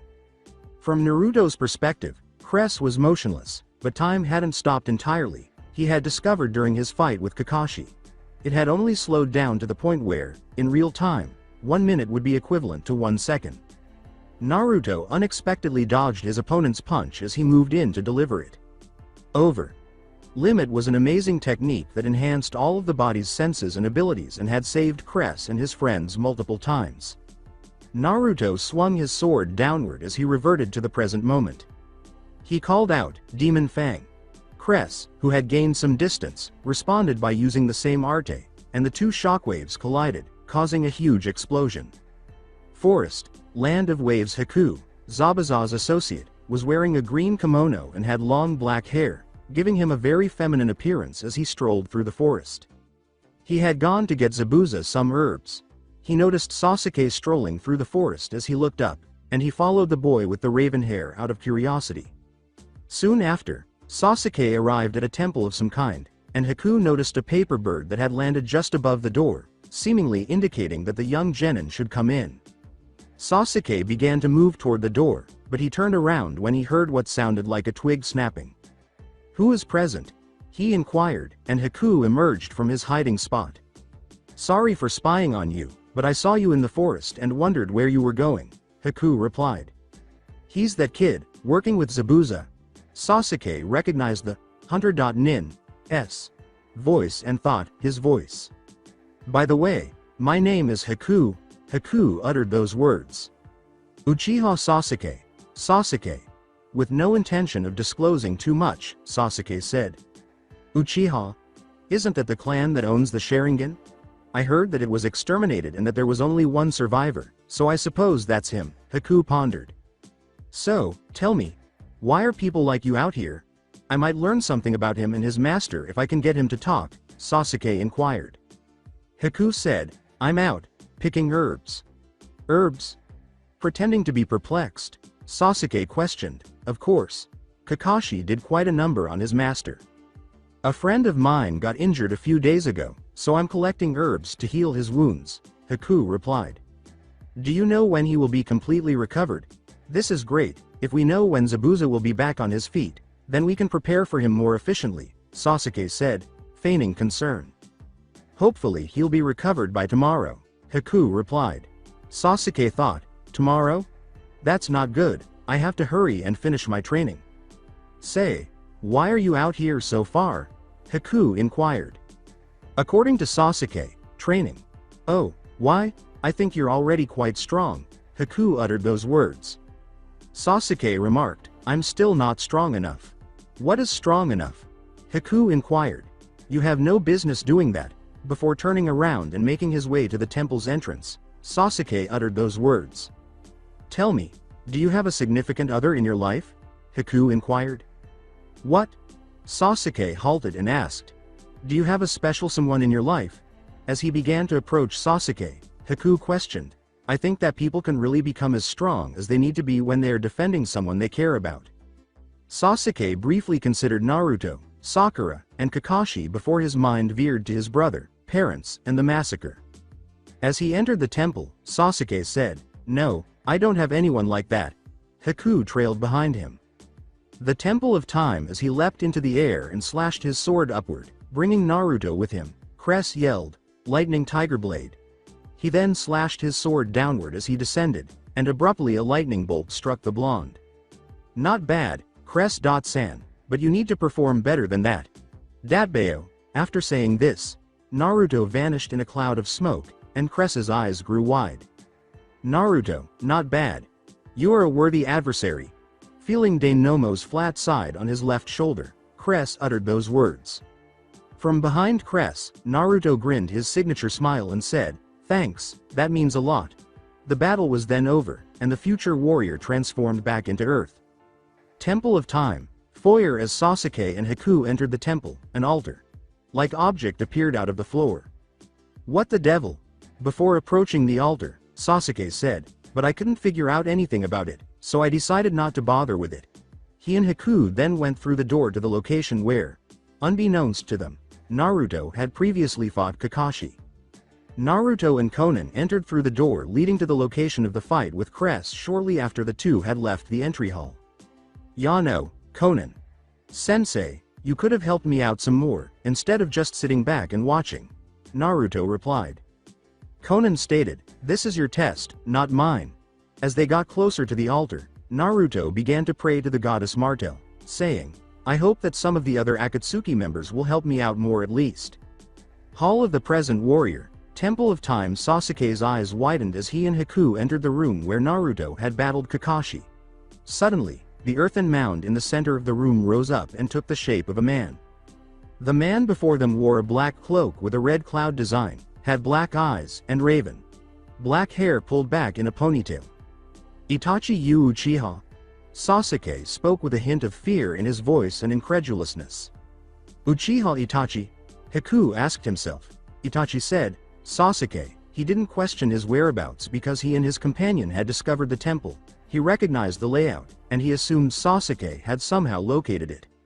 Sasuke took a kunai out of his pouch and hurled it at Itachi, but according to reports, Uchiha ducked under it and leapt away before the explosive tag attached to the kunai detonated.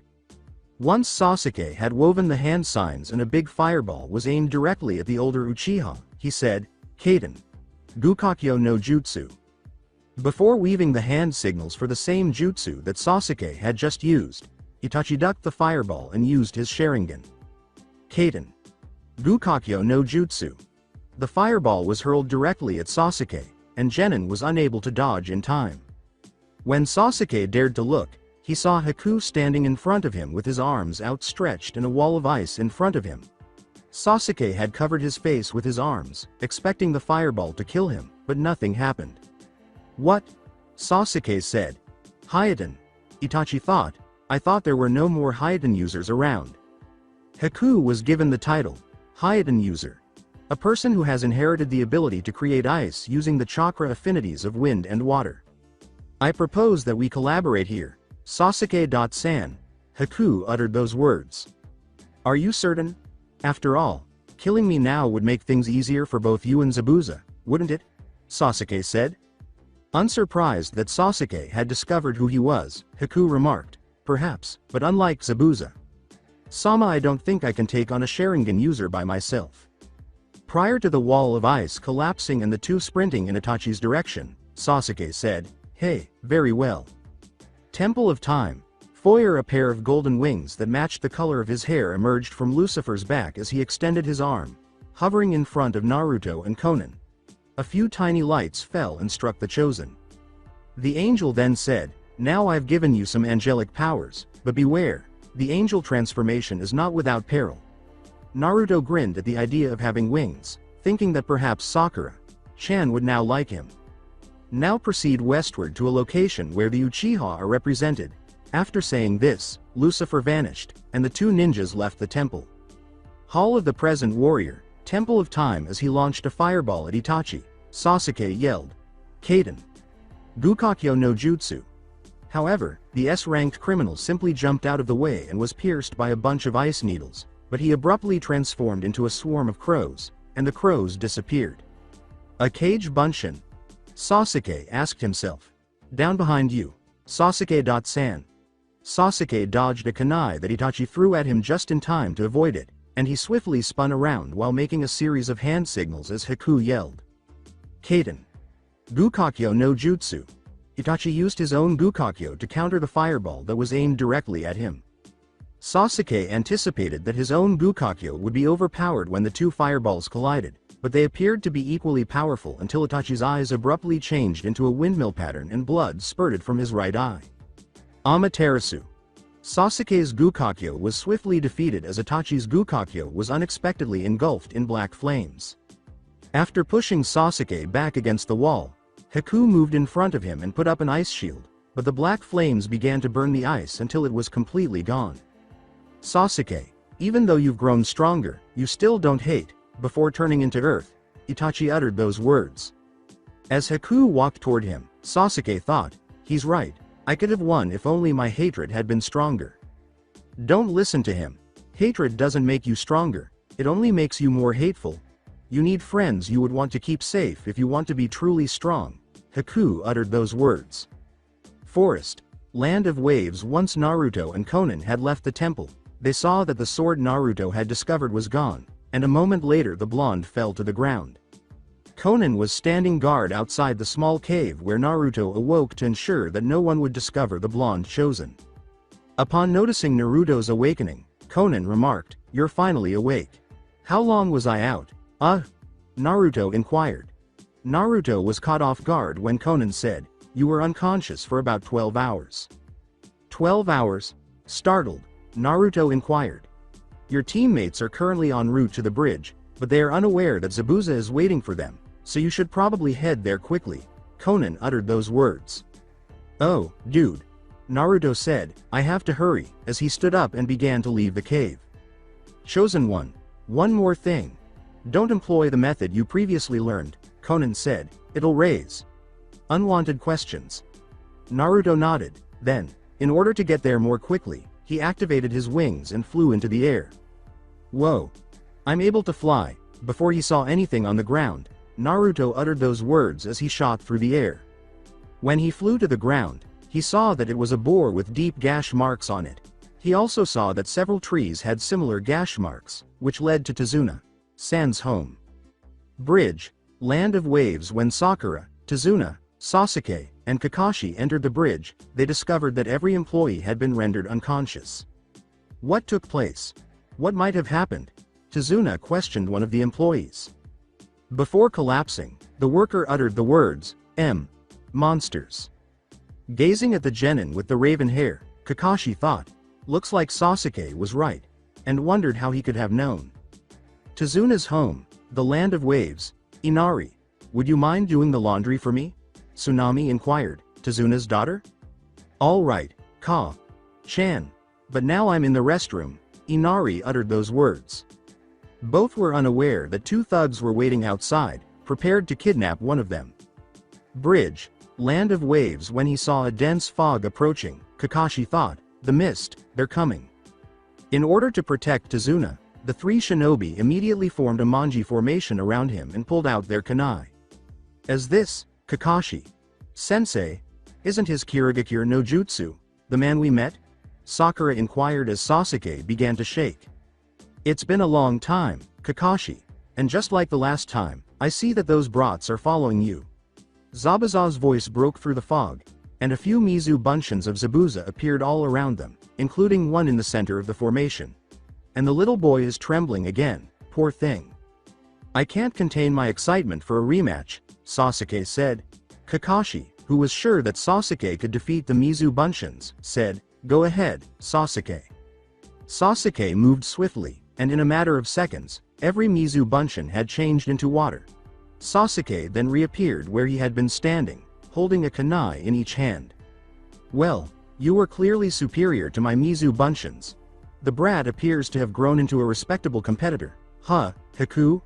As he and Haku appeared, Zabuza uttered those words. Yes. Haku said, wearing the same attire as when they had first seen him. I guess I was correct. Kakashi remarked, our enigmatic masked friend is playing on Zabuza's team. He has guts to show up this way. Sakura pointed a finger accusingly at Haku. I own this one. In addition, I know a fair amount about his skills, Sasuke said. Sasuke.kun is really awesome. Sakura uttered those words. Kakashi reflected. Sakura questions everything Naruto says and does, but she takes Sasuke at face value, without question. With a senbon in hand, Haku hurried over to Sasuke and attempted to hit the Uchiha, but Sasuke moved swiftly to block the blow. Tazuna's home, the land of waves. The two thugs entered as the door abruptly broke. He was Waraji, with a large tattoo on his back that spiraled down his left arm and an eye patch over his right eye. The other was Zori, who wore a gray jacket, black shorts, a black cap, and silver hair that reached her shoulders. As soon as the two intervened, Tsunami turned around. You mean the daughter of old man Tazuna? Zori apologized, but you're joining us. Inari was washing his hands in the bathroom upstairs when he heard his mother yelling in a crash. Inari ran up to where Tsunami was sitting on the ground in front of the two thugs. Chan. Inari shouted. Brat, what do you want? Waraji inquired. Inari, run. Stay out of here, Tsunami shouted. Should we also grab him? Waraji questioned his companion. Zori stated, we only need one hostage. Hostage, Inari pondered. Too bad for him. Hey. As he began to draw his katana, Waraji uttered those words. Hold on. I'll bite my tongue and drown in my own blood if you dare touch my child, Tsunami screamed before continuing in a more composed manner. How would you respond to a live hostage, then? Waraji put his sword away, and Zori said, hey, be grateful to your Chan, kiddo. I'm dying to cut someone, but man. Waraji uttered those words. Calm down. Before we even arrived, you worked your blade pretty hard. So forget about Inari's crying and let's move on, Zori said as they escorted Tsunami out of there.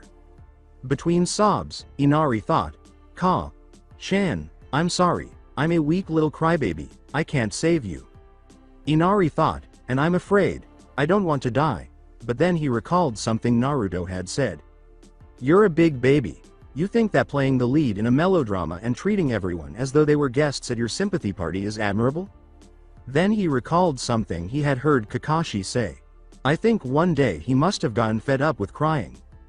He also recalled another statement Naruto had made. You brat, sitting around crying takes a really big man. You're a big baby. Another thing Kakashi had told him came back to him. He knows what strength is all about. The price and value, as your father did. Then he recalled a long ago statement made by his father. If something is valuable to you, defend it with all of your might, even if it means putting your life in danger.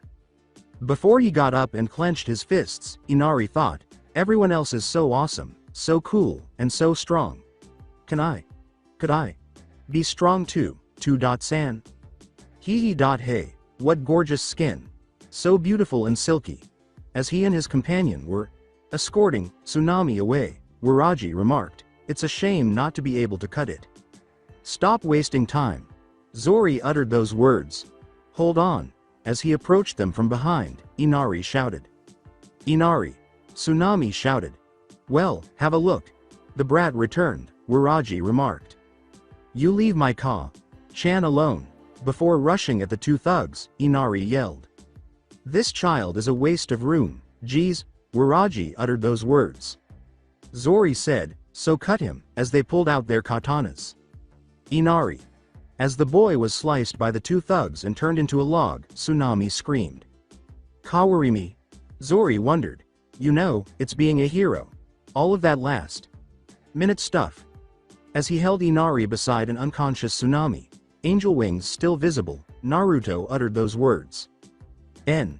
Naruto. Ignoring the strange looking wings, Inari said. The thugs saw that Naruto was behind them and said, sorry, I'm late. Go, Inari. Hey. That looks like one of Tazuna's cheap bodyguards, doesn't it? Naruto got to his feet and looked down at the younger boy as Waraji questioned him. I was able to save your mother when you diverted their attention. After saying this, Naruto turned to face the two thugs and assumed a stance. Naruto. Are you going to be alright? As the two thugs sprinted in their direction, Inari inquired. As the stone on his ring briefly glowed before he disappeared, Naruto remarked, no sweat. Before anyone could realize what had happened, he was standing on his knees between the two now dead thugs, thrusting their own swords through their backs. Whoa! I didn't even see you move, Naruto. How did you do that? With a tone of surprise in his voice, Inari spoke. Shinobi are expected to be swift. As he stood up, Naruto said, but I don't have time to stay and chat, I've got to get to the bridge. Inari saw the wings at that moment, but before he could respond, Naruto had already taken off. Wait a minute, flown off? As he watched Naruto take off, Inari thought, wow, Naruto. I wish you were my Oni-san. Bridge. Land of Waves. Sasuke used his left kunai to block Haku's senbon, which he tried to use to knock him down. Aha, Zabuza thought, he can match Haku's speed. Sakura. We must take care of Tazuna-san. Stay close and take that side, Kakashi said, leave Haku to Sasuke. Yes, sir. Before removing Tazuna from the fight, Sakura uttered those words. You probably won't go away quietly, won't you? I don't want to have to kill you. Haku uttered those words. Sasuke said, don't be stupid, as I anticipated, but you won't be able to keep up with me for very long. Additionally, I've prepared the ground for 2 assaults, Haku remarked. 2 assaults? Sasuke inquired. To start with, water is splashing all around us. Second, by parrying this move, I've trapped one of your hands, leaving you with just one hand to protect yourself from my blows. Haku remarked as he began using just one hand to weave a series of hand signals. What? Sasuke thought in shock, with just one hand, he's... Kakashi thought, he's making signs with just one hand? I've never seen anything like that. The water abruptly rose into the air around them and crystallized into ice needles as Haku uttered the words, Sensatsu Suisho. I wonder if he really means that. I don't want to have to kill you, Zabuza thought. Sasuke. Kun. Sakura shouted right before Sasuke focused his chakra and made a one-handed hand gesture. As the needles flew in his direction and he leapt into the air, Sasuke thought, come on. Gotta remember the training. Summon all of the chakra that you can, and focus it in my feet. Before he saw 4 shuriken approaching him, Haku thought, where did he? He leapt back, avoiding the first 3 and knocking the 4th away with his senbon before he stopped. You don't move that quickly. When Sasuke swung his right arm at the Hyuuden user, Haku blocked it with his left arm. Sasuke then threw the kunai he was holding in his right hand at Haku's head, which he managed to duck under before he moved in to kick him. Now you're the one who has to worry about defending yourself from my attacks, Sasuke said from behind Haku. Haku thought, he's fast, and the kick launched him in Zabuza's direction. As Haku touched down, Zabuza thought, what? Haku is actually losing a battle of speed.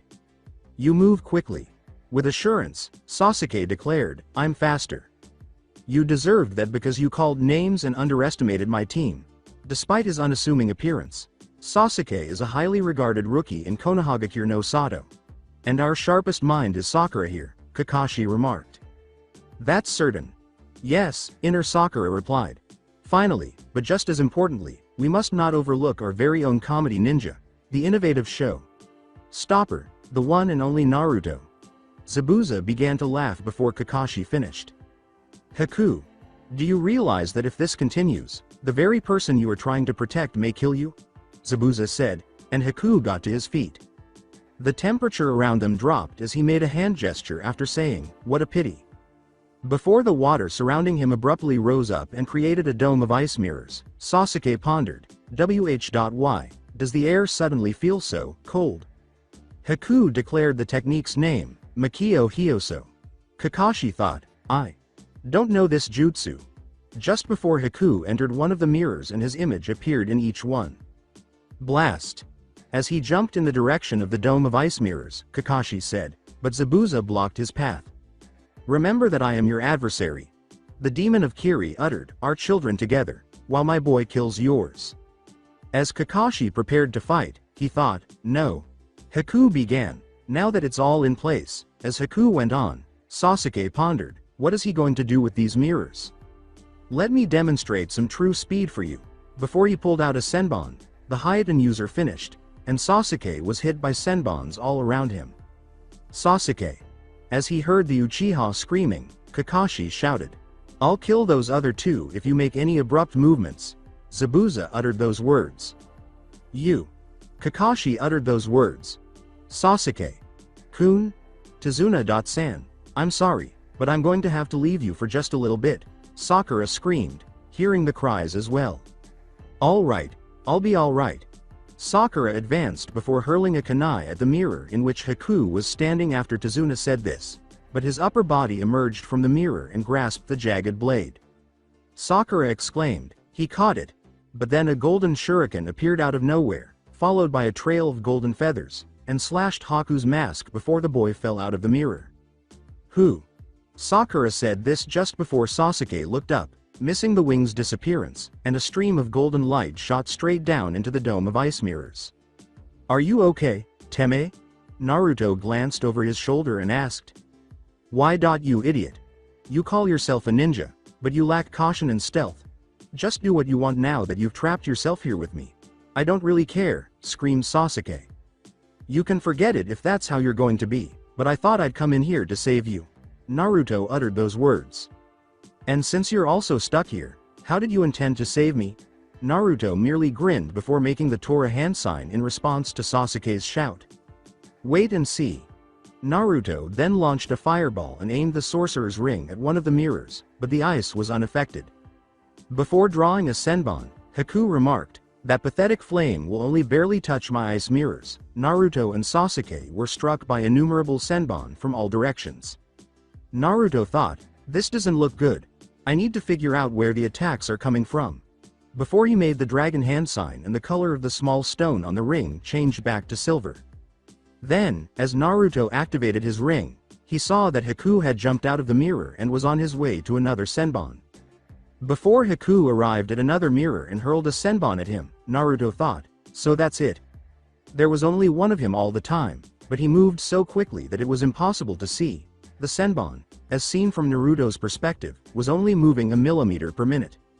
After leaping out of the ice mirror and making his way to a third one, Haku was startled when Naruto punched him, sending him hurtling into one of the mirrors before he fell to the bridge as Naruto turned off his ring.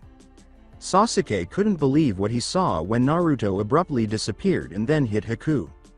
As he got to his feet, Haku remarked, impressive, I didn't think that you'd be so fast. This ring I have here has just lately acquired the ability to slow down time, but I'm not. Naruto uttered those words. So that's how he did it, Sasuke thought. I have to know how the Dobi got his hands on that ring in the first place. I understand. Then, unless you drop that ring somehow, this jutsu would be of no use against you. Before hurling a senbon at Naruto, Haku remarked, Blonde easily dodged it. The senbon then struck Sasuke, who was in too much pain to move at the moment.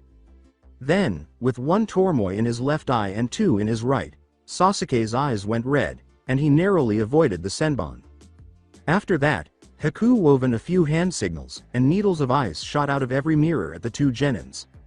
Naruto managed to avoid nearly all of them with his ring, but Sasuke could only avoid a handful before the senbon. Sized needles blasted him and knocked him out. Sasuke.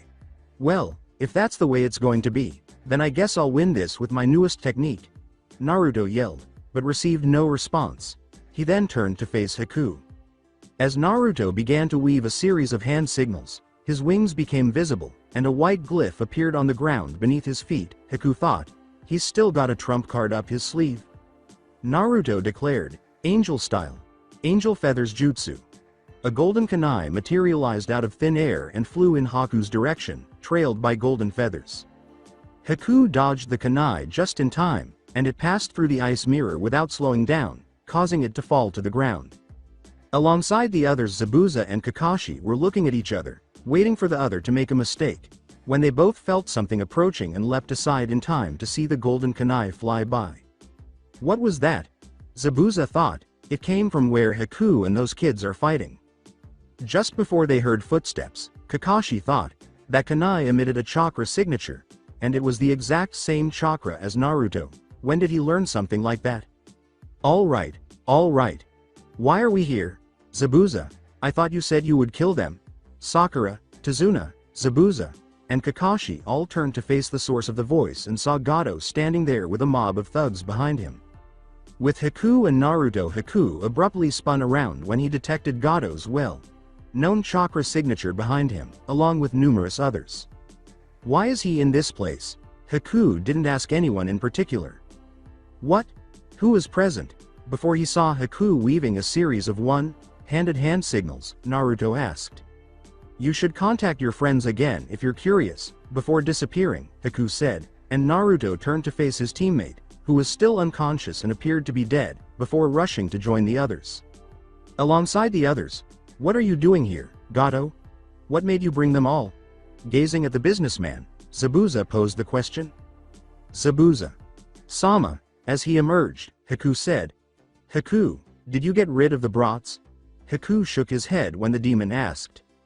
No, I arrived here as soon as I felt Gado. Haku uttered those words. Heh heh heh. The plan has slightly changed, Haku and Zabuza. Or, anyhow, of your plans. All along, this was my intention. The demon is going to die right here and now, Gado declared. What? Zabuza inquired. You had to have made a guess. I had no intention of paying you. Hiring a talented shinobi connected to one of the best villages is such a hassle. They usually have friends who protest when I betray and murder them, and it's costly.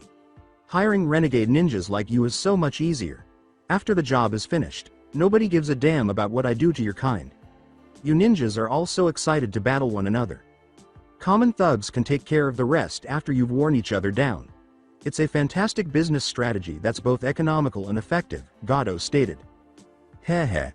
My chakra is almost at its peak, and I haven't even begun fighting yet, so there's just one small problem with your plan, Zabuza remarked. What? What have you been up to all this time? Then, as Naruto ran up beside Kakashi, Gado inquired. Kakashi. Sensei, hello. Who is that?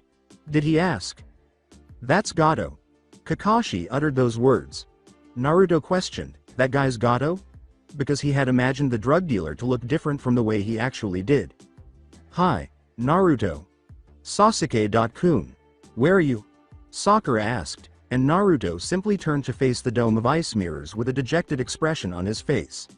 Sakura then ran in that direction, bracing herself for the worst, while Tazuna chased after her. Haku, prepare yourself. As Zabuza pulled his sword from his back, Haku pulled out some senbons. The thugs became a little uneasy, and Gado started to back off a bit. Kakashi, what are you going to do? Zabuza inquired. Our mission is to protect Tazuna.san from Gado, so I guess we'll team up for now, Kakashi replied. I agree. Remember that Gado belongs to me. Before he and Haku attacked Gado and his goons, Zabuza uttered those words. Naruto, hurry up, Kakashi remarked as he and Naruto ran in their direction. One of the thugs remarked, Hey, I'm beginning to think that this wasn't such a good idea. Another one said, why? Yeah. Before they turned around and began to run, a third thug said, let's get out of here. Where are you heading? Hello. Gado turned around and said, the one who manages to kill one of them gets double the pay. However, the thugs did not return because they had made the decision that their lives were more important than money. Hasn't someone warned you not to abandon a ninja before? Just as Gado turned to look behind him, Zabuza swung his enormous sword. The title Zabuza was given was Employer Killer. A man who was betrayed by his employer and got his retribution. Afterwards on the bridge, facing Zabuza and Haku, were Kakashi, Naruto, Sasuke, Sakura, and Tazuna. Tazuna said, you could stay here in this village. Zabuza shook his head. No, we're Rouge. Nins, it's dangerous for us to settle down, Zabuza replied. So, why don't you come and remain in Konoha? Naruto inquired. Thanks for the offer, but we've got a mission to fulfill and we can't bring Konoha into it, Zabuza replied. A quest? Sakura inquired. Yagura, the Yondaime Mizukage, gave the order to hunt down and kill every Kekkei Genkai holder in the Land of Water. To kill that tyrant is our dream. Haku uttered those words. I see, but if you'd change your minds about coming to Konoha, I'd put up a good word for you for the Hokage, Kakashi replied. According to Naruto, me too. I appreciate it, but it won't be required. Zabuza looked down at Naruto and said, but I was wondering, Where exactly did you get that ring of yours? You mean this, I see. Holding up the ring, Naruto declared, it's a secret. As Sakura, Sasuke, and Kakashi perspired, he said, that's exactly what I told them and everyone else who asked, before returning the ring to his finger. I understand. Haku, hurry up and let's go. As he turned around and began to leave, Zabuza said. Before leaving as well, Haku remarked, I hope that you've all become stronger by the next time we meet. Do you think we'll ever see them again, Kakashi? Sensei? Sakura watched the two retreating backs and asked. Yeah, I'm certain without a doubt that we'll see them again, Kakashi replied. Following the battle on the bridge, the remainder of the mission proceeded without incident. A month after Team 7 had arrived, the bridge was completed, everyone said their goodbyes, and Tazuna gave the bridge the nickname, the Great Naruto Bridge, as they crossed it. Naruto was walking down a street about 2 months after they had returned to Konoha when he heard some voices nearby and leapt up into a tree to investigate. A boy dressed like a black cat exclaimed, "That's gotta smart," as Naruto stood up on a tree branch. The man in the cat costume appeared to have been unintentionally bumped into by one of the 3 children who had been playing. Hey, isn't that the grandson of Jiji, Konohamaru? As Naruto recognized the child, he thought. After grabbing Konohamaru by the collar, the boy exclaimed, "That hurt, snotface. Knock it off. You're gonna get it as it is," exclaimed a blonde girl in the boy's immediate vicinity. The boy and the girl both looked up at the tree when a shuriken suddenly flew from it and struck the ground directly next to their feet. The boy exclaimed, "Who's there? Show yourself," before Naruto leapt from the tree and pulled out another shuriken. He threatened, "Let him go or next time, I won't miss." Then, "Hey, I just want to play with him a little, while we're waiting for the nuisance to get here," the kid replied. Before hurling the shuriken, Naruto exclaimed, "Okay, then. But don't say I didn't warn you, Dadbeo." However, the boy was able to dodge the lethal projectile. The boy exclaimed, "Hey, I thought you said that you wouldn't miss." But there was nobody there when he turned to face where Naruto had just been. When the boy and the girl turned around, they saw Naruto standing there with Konohamaru behind him. "And who said, I was aiming at you?" they asked. "He's quick." The girl thought that the purpose of the shuriken was to divert Konkuro's attention while he grabbed the child. The boy, now known as Konkuro, reached for an odd bandaged object on his back and said, "You're a fast little midget, aren't you?" The girl said, "Tell me you're not planning to use the crow," as Konkuro placed the item on the floor. Everyone then turned to face the tree Naruto had been on earlier and saw a boy standing on the underside of a branch. "Konkuro. Don't," they all exclaimed. Brown haired, with green eyes surrounded by black rings, the boy had the kanji for love inscribed in blood over his left eye. The boy said, "You're a disgrace to our entire village." "G Gaara?" asked Konkuro uneasily. The boy, who was now identified as Gaara, said, "It annoys me that you'd lose control in a quarrel with children. Have you forgotten why we came here?" Konkuro pointed to Konohamaru and exclaimed, "But Gaara, they started it. The little one slammed me." With no emotion in his voice, Gaara uttered the words, "Shut up, or I'll kill you." Uneasy, Konkuro said, "You're right. I was out of line." The girl said, "We're sorry." "Okay, Gaara. Really sorry." As Gaara gazed down at him, Naruto thought, based on their behavior, I would say that guy is in charge. That's the one who was able to steal that child from Konkuro without anyone noticing. Gaara shunned down to his 2 siblings, thinking, he's a fast one. Gaara appeared between the two and said, "I know we're a little early, but we didn't come here to play around. I swear it won't happen again." He then turned to leave, saying, "Let's go." Naruto said, "Hey, you, what's your name?" And Gaara turned to look at him. "Sabaku no Gaara, at your service." "And you are?" Gaara replied.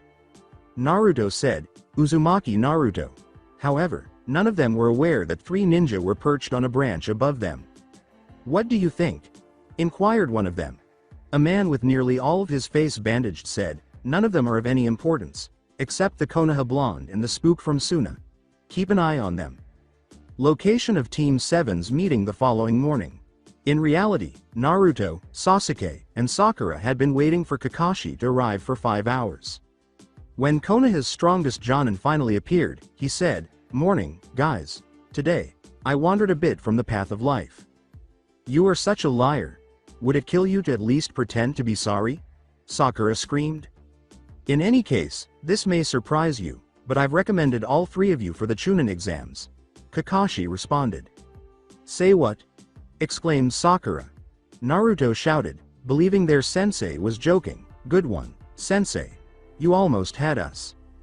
The three genins each took one of the three applications that Kakashi held out, saying, you have to fill out applications. He went on to say, if any of you don't wish to compete, the exam is entirely voluntary. The choice is yours. You needn't turn in those application forms unless you want to. If you do, report to room 301 at the school by 4 o'clock tomorrow afternoon. That's all. The Jonin then shunned the light. The following day at the Ninja Academy, when the three genin of Team 7 reached a door marked 301, in the academy's hallways, two men with spiky hair and a backpack on his back were waiting outside and barring anyone from entering. One of the guys knocked back a boy wearing a green spandex suit, a bowl cut of black hair, big eyebrows, and a Konoha Hite.8 around his waist. Is someone as talentless as you really planning to take the Chunin exam? Why bother, bunch of wet behind the ears snotnoses. Snirk. The person with spiked hair replied. You said it, exclaimed the other. Before approaching the two who were obstructing the door, a girl with black hair in buns said, please, we're begging you, let us in. However, the girl with the spiky hair simply knocked her back. That's just cruel, exclaimed a Konoha genin. What did you say? You misunderstand. We're just trying to save you. The Chunin exam is incredibly difficult, and we should know. We've failed 3 times so far. There are people who made it, then immediately gave up being shinobi. Others who ended up crippled, some reduced to vegetables. We've seen it all. Besides that, Chunin are team commanders. They lead their units. The responsibilities for failed missions and dead shinobi rest firmly on their shoulders. And you little punks have the nerve to apply? Snort. We're saving a step by weeding out the obvious losers beforehand. The person with spiky hair replied. Sasuke, Naruto, and Sakura walked up to them and said, that sounds good in theory, but you better let me through. And drop the genjutsu while you're at it. I have business on the 3rd floor. According to the person with the backpack, so you figured that out, eh? The sign that read, 301, was changed to 201, as Naruto said, of course we figured it out, we've only gone up one set of stairs so far. Before kicking Sasuke, the kid with the spiked hair exclaimed, hey, not bad. But just seeing through it isn't enough. The Uchiha tried to kick back, but the kid with the bowl cut appeared between them and grabbed their legs as if it were nothing. He moves so quickly. He positioned himself in the center of both of their kicks after noticing the attack patterns on both sides. Is that even possible? Sakura thought. He's a totally different person than the boy who was being beaten up just a minute ago. That guy is really quick. As Naruto used the sorcerer's ring to slow down time, he wondered if he would even be able to counter him. My kick was blocked by him, however, after the boy had let him and the other one go. Sasuke thought, there's something strange about his chakra. A boy with white eyes and pointed ears walked up to the one with the bowl cut and said, hey, that's not what we agreed. You're the one who insisted we should avoid drawing attention to ourselves. But, the boy said, blushing as he turned to face Sakura. The girl with the bowl cut approached Sakura after saying, here we go again, and shaking her head. Hello, I'm Rock Lee. You're Sakura, aren't you? Would you like to go out with me? I'll give you my life to protect you, said the boy, who was now Rock Lee. Sakura said, no way. You are way out of hand, and Lee sagged. The white-eyed boy walked up to Sasuke and said, hey, you, what's your name? It's common courtesy to give your own name first, Sasuke replied. The boy inquired, you're a rookie, aren't you? How old? The two boys turned away from one another and started walking in different directions after Sasuke said, I don't have to tell you a thing. This exam is turning into a freak show. The two men who had prevented the genin from entering earlier were standing just behind the door of room 201. The person with the backpack remarked, hey, so those are Kakashi-san and Guy San's precious brats, eh? Well, at least they managed to submit applications. Before revealing themselves as Katetsu and Izumo, The gate guards, the other one said. Yep. It looks like we can amuse ourselves with this year's crop. Snort. Azumo said, a little perk for being the proctors. Sakura exclaimed, now. Sasuke.kun, Naruto, Akuzo, before dragging the two boys along. When the girl on Lee's team saw that Lee was staring at Team 7, she said, let's go, Lee.san. What are you doing? You guys, go on ahead. There's something I want to check first, Lee replied. Practice hall at Ninja Academy. After catching up to the three rookies, Lee exclaimed, hey, you with the scowl, wait up. Sasuke and his two teammates gazed up at the older boy and asked, what is it? Lee challenged, you and me, here and now, want to fight? Sasuke said, you want to fight me, here and now?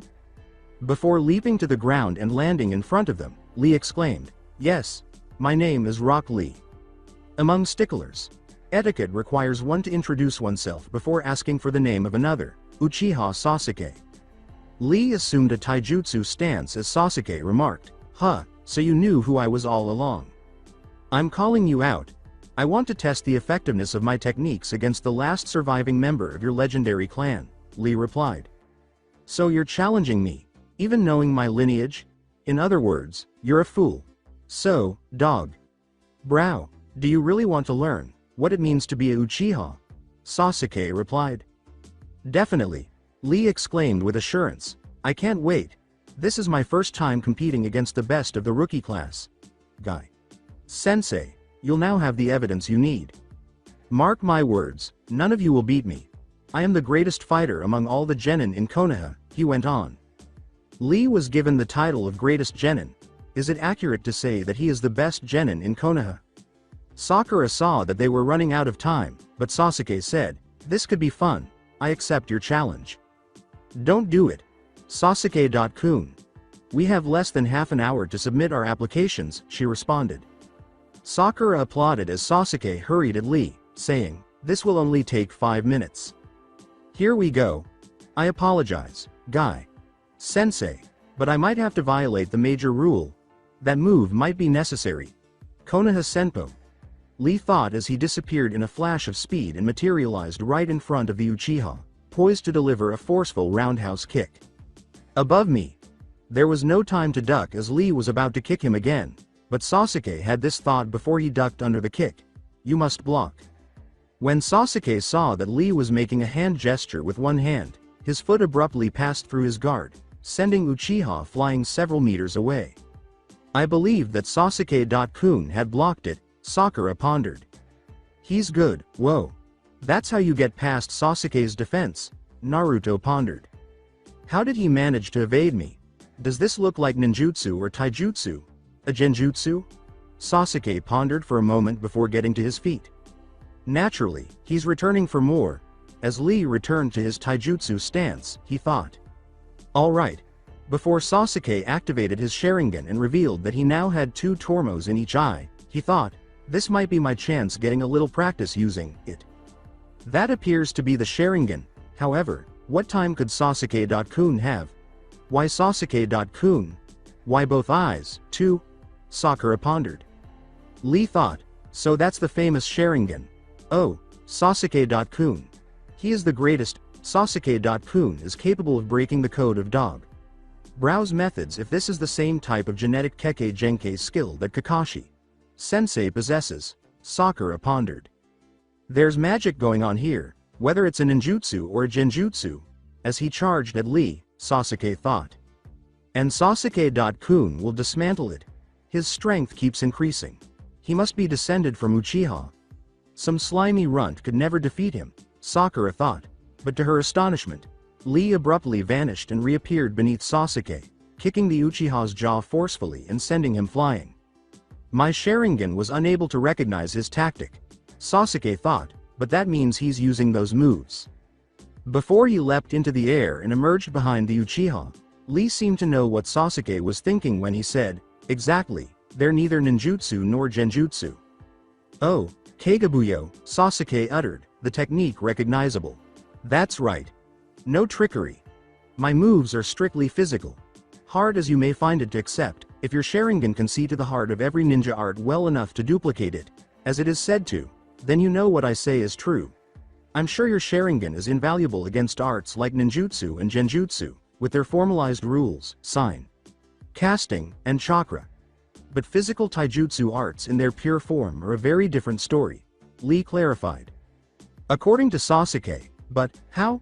Even if you can perfectly perceive and understand my movements, you lack the speed and strength to counter them. You haven't had the physical training necessary to keep up with me. It doesn't matter what your eye can see if your body's too weak to act. Lee said as the bandages on his left arm began to unravel as he kept going. There are two kinds of strength. The kind you're born with, and the kind you only get from back breaking work. Your Sharingan is natural. Born genius. I hear it runs in your family. What I have, I got through blood, sweat and tears. In other words, your subtle arts and my physical prowess make us a complete match. Let me prove it to you. This particular move of mine exceeds your genius, completely. What is he doing? Sasuke pondered. Abruptly, a pinwheel struck the bandage, causing it to adhere to the wall. Halt, that's enough. Lee, Sakura and Naruto turned to face the turtle that was speaking. What's going on? As he collapsed, Sasuke reflected. When Lee landed in front of the turtle, Sakura screamed, Sasuke-kun, and ran to catch her crush. Naruto thought, I don't believe it, Sasuke got beaten. Sakura noticed that the Uchiha was trembling and said, Sasuke-kun, are you alright? He's trembling, he can't even defend himself.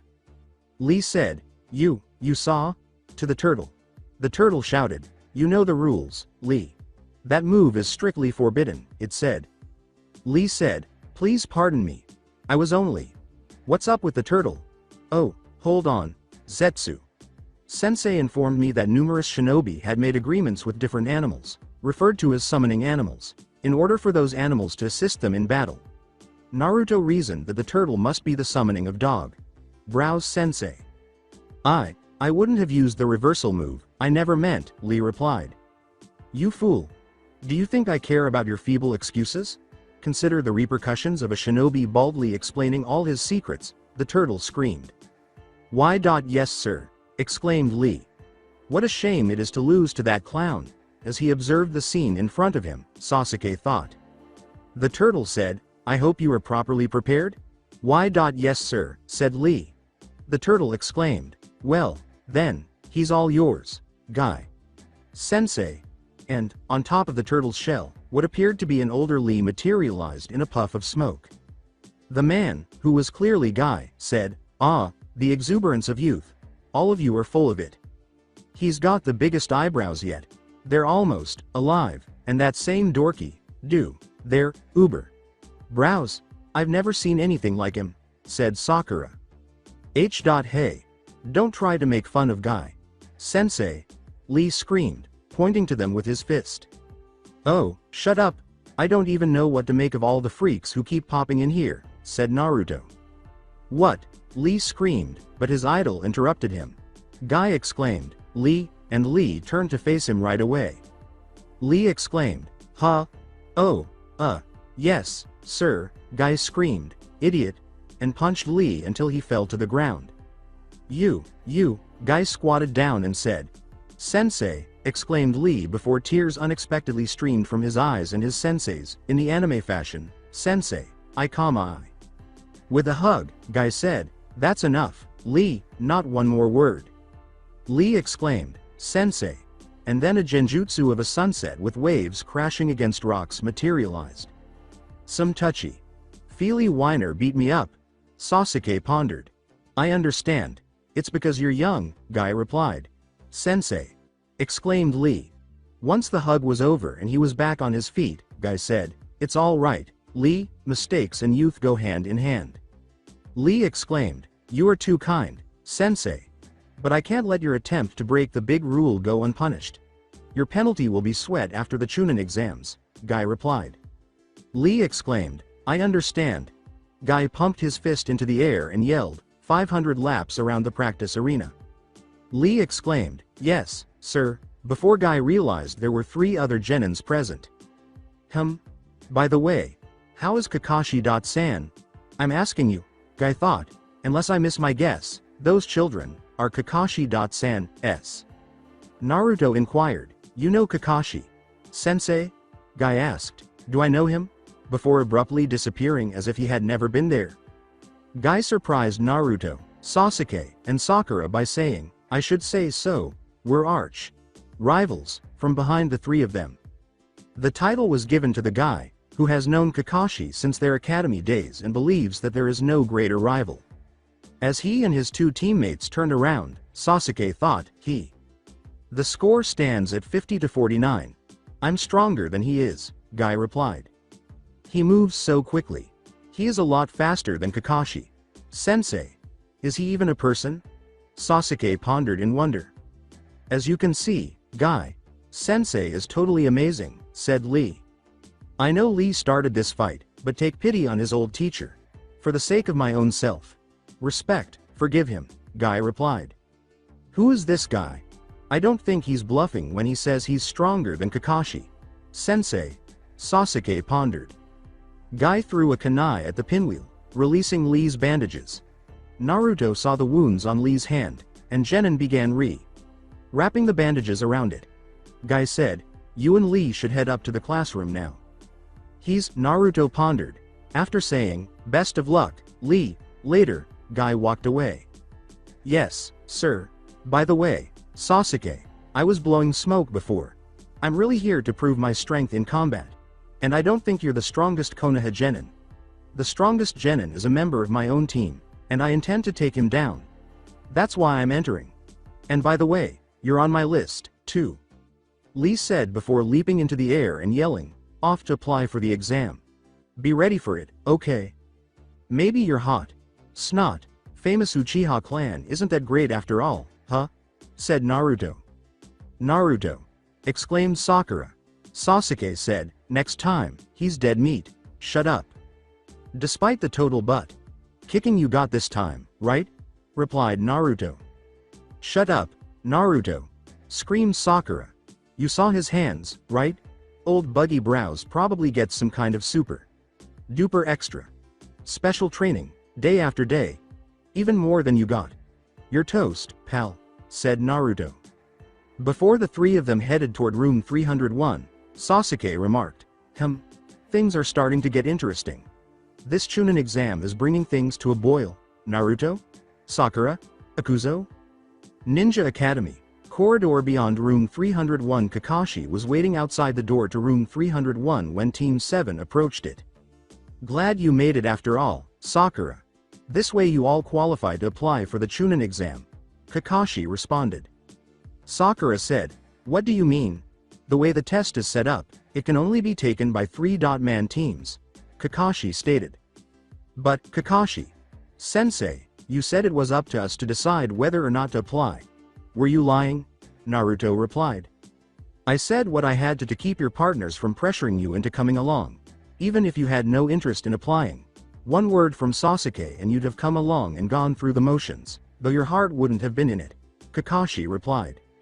What would have happened if Sasuke-kun and Naruto had shown up without me? Asked Sakura. I'd have washed them out right here. Without the other two, none of you would have made it past this point. But you're all here because you want to be. And I'm very proud of you. Now get in there, Kakashi exclaimed, grinning as the three Genins entered the room. 301 Ninja Academy Room Team 7 was astounded to see all of the applicants taking the tests when they walked into the classroom. It wasn't a small room, and there were enough Genin from the various villages to fill it completely. So many people. Do all of them intend to apply?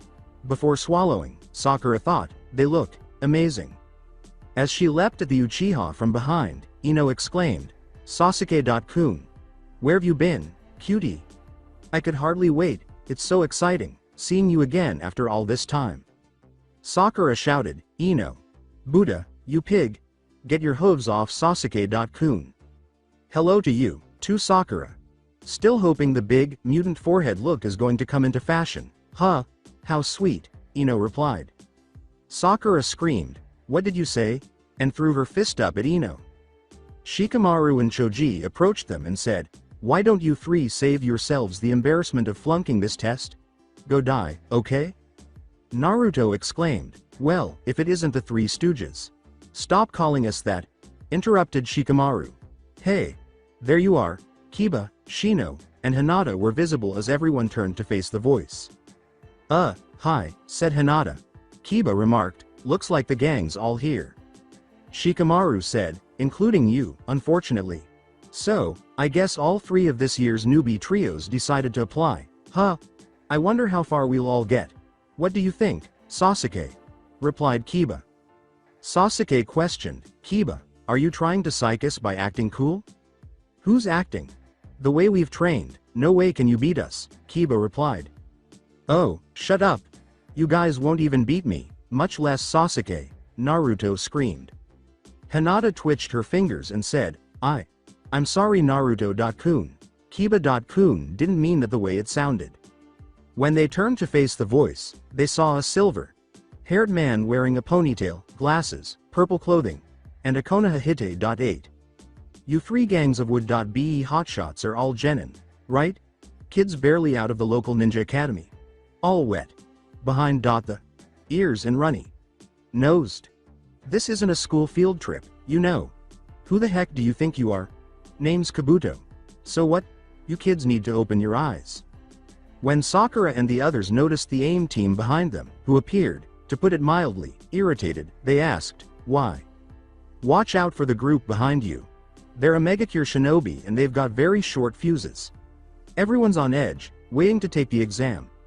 I wanted to give you a heads up before someone snaps and beats the crap out of you. But it's probably unavoidable. Like all rookies, you think you already know everything. I remember what it was like, Kabuto said as he reached for his weaponry. Sakura said, Kabuto-san? Yeah? Inquired Kabuto. Are you saying that this is the second time you've applied? Sakura inquired. Not second, 7th, twice a year going 4 years now, Kabuto replied. Wow, then you've got a lot of experience with what we can expect, said Sakura. Kabuto pulled out a number of cards and said, I guess so. Okay, the least I can do is give you sweet little babies some vital intelligence on what you're in for. With these shinobi info cards. Sakura. Shinobi info cards? As he placed the cards on the ground, Kabuto explained, to put it simply, they contain information about the skills we use, transformed into symbols and burned into the cards using chakra. Then, in front of the rookies, he laid down one of the cards. It took me 4 years to collect all the intelligence needed for this exam. In all, there are almost 200 cards. They look blank, don't they? The only way you can read the data on the cards is by using my own personal chakra. Each set is linked to its possessor. For example, cards like this one, Kabuto stated prior to inserting chakra into the card. Before the card displayed a map of the elemental nations, Ino questioned, what's he doing? It's some kind of combination map and bar graph, in 3 dimensions. What kind of intelligence is this? Sakura responded. It shows how many applicants each shinobi nation is sending to this session of the Chunin exams. There's a total of 153 applicants for the exams, with 87 from Konoha, 30 from Suna, 21 from AIM, 6 from Taki, 6 from Kusa and 3 from Otto. Kabuto stated. Do you also have dossier cards? Cards for each individual applicant? Asked Naruto. Ha ha. Why? Someone here you have a particular interest in? I'll admit these are far from complete, but I've burned a set of dossier cards for the current pool of applicants, including your team. If you share any data you have on this person who interests you, I'll be happy to look him up and let you know what I have so far, Kabuto replied. Sabaku no Gaara from Sanagakure and Rock Lee from Konoha, Naruto replied. Kabuto said, you know their names? No sweat, then, and pulled out 2 cards. Kabuto put the card down for Rock Lee first, and Naruto said, let me see them. First up is Rock Lee. He's a year older than you guys. Missions to date, 20D ranked, 11C ranked. His team's mentor is Might Guy. And his taijutsu skills have grown exponentially this past year. He has no other talents worth mentioning. He was considered a standout among last year's genin, but he didn't apply for the Chunin exam. He's a first-timer, like you guys. His teammates are named Hyuga Neji and Tenten. Kabuto stated before handing over Gaara's card. Next is Sabaku no Gaara of Suna. 8C ranked missions, 1B. Wow, not many rookie shinobi get B ranked assignments. Since he's from way out in the desert, I have less on him, but it's interesting. He's come back from every mission completely unscathed. Without a scratch, Kabuto replied. Konoha, Suna, Aim, Kusa, Taki, Otto. This year every hidden village has sent outstanding genin here to compete. I don't know much about Otogakure no Sato. It's part of a new, small nation, so intelligence on it is lacking. Every other competing village is well respected, home to some formidably powerful shinobi. Kabuto continued.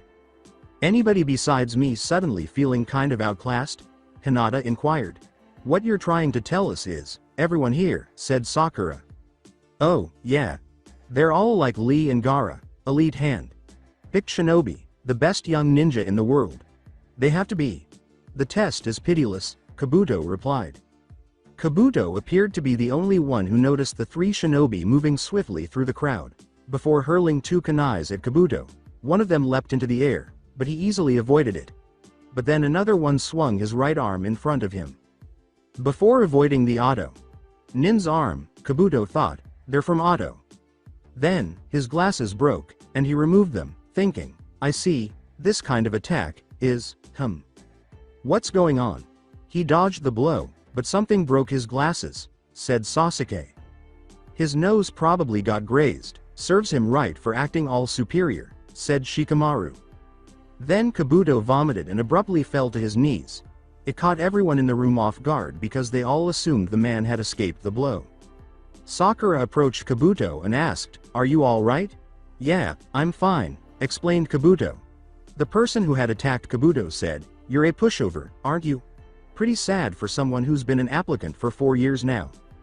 The person who threw the kunais exclaimed, You'd better put this on your cards. All 3 of the auto applicants will make Chunin this year. I am aware that Kabuto dodged that blow, but what became of him? What caused him to throw up? Sasuke pondered. Lee's team was scattered throughout the crowd, attempting to make sense of what had just transpired. The white-eyed boy, who must be Neji, asked, Lee, what did that look like to you? There was a big puff of smoke at the front of the classroom as Lee said. Kabuto-san saw through the attack, so there must have been something else to it, some trick they used to make him sick. A voice from the smoke said, Would everybody please just shut up? The first exam proctors appeared as the smoke dissipated. One of the proctors, who had multiple scars on his face and wore a black jacket over his Jonin vest and his Konoha Hite like a bandana, said, I apologize for keeping you waiting.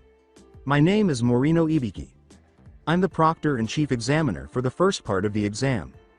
You, the kids from Otto, you can't carry on any way you please when the exam's about to start, or do you want to be disqualified? Ibiki responded. The Otto.nin who had previously attacked Kabuto apologized, saying, Sorry, sir, it's our first exam, and we got a little carried away. Is that so? Then it's high time that someone laid down a few ground rules. From this point forward, there will be no more fighting without the express permission of the examining officer, and even if that permission is granted, anything that dangers another applicant's life is strictly forbidden. Any of you little piglets who break that rule are out. Disqualified. No second chances. Got that? Ibiki replied.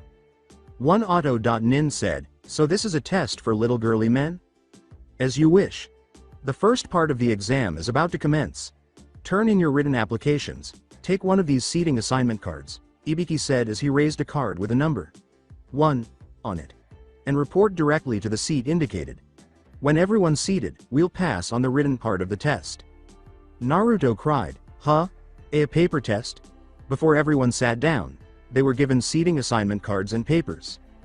Each paper had 10 questions, or more accurately, 9 questions, with the 10th question being given to them in the final 15 minutes of the test. Everybody had 10 points at the beginning, and they would lose points for missing any questions. If a team member missed every question, the team as a whole would be eliminated. Additionally, a person and their entire team would be eliminated if they were found to have cheated 5 times.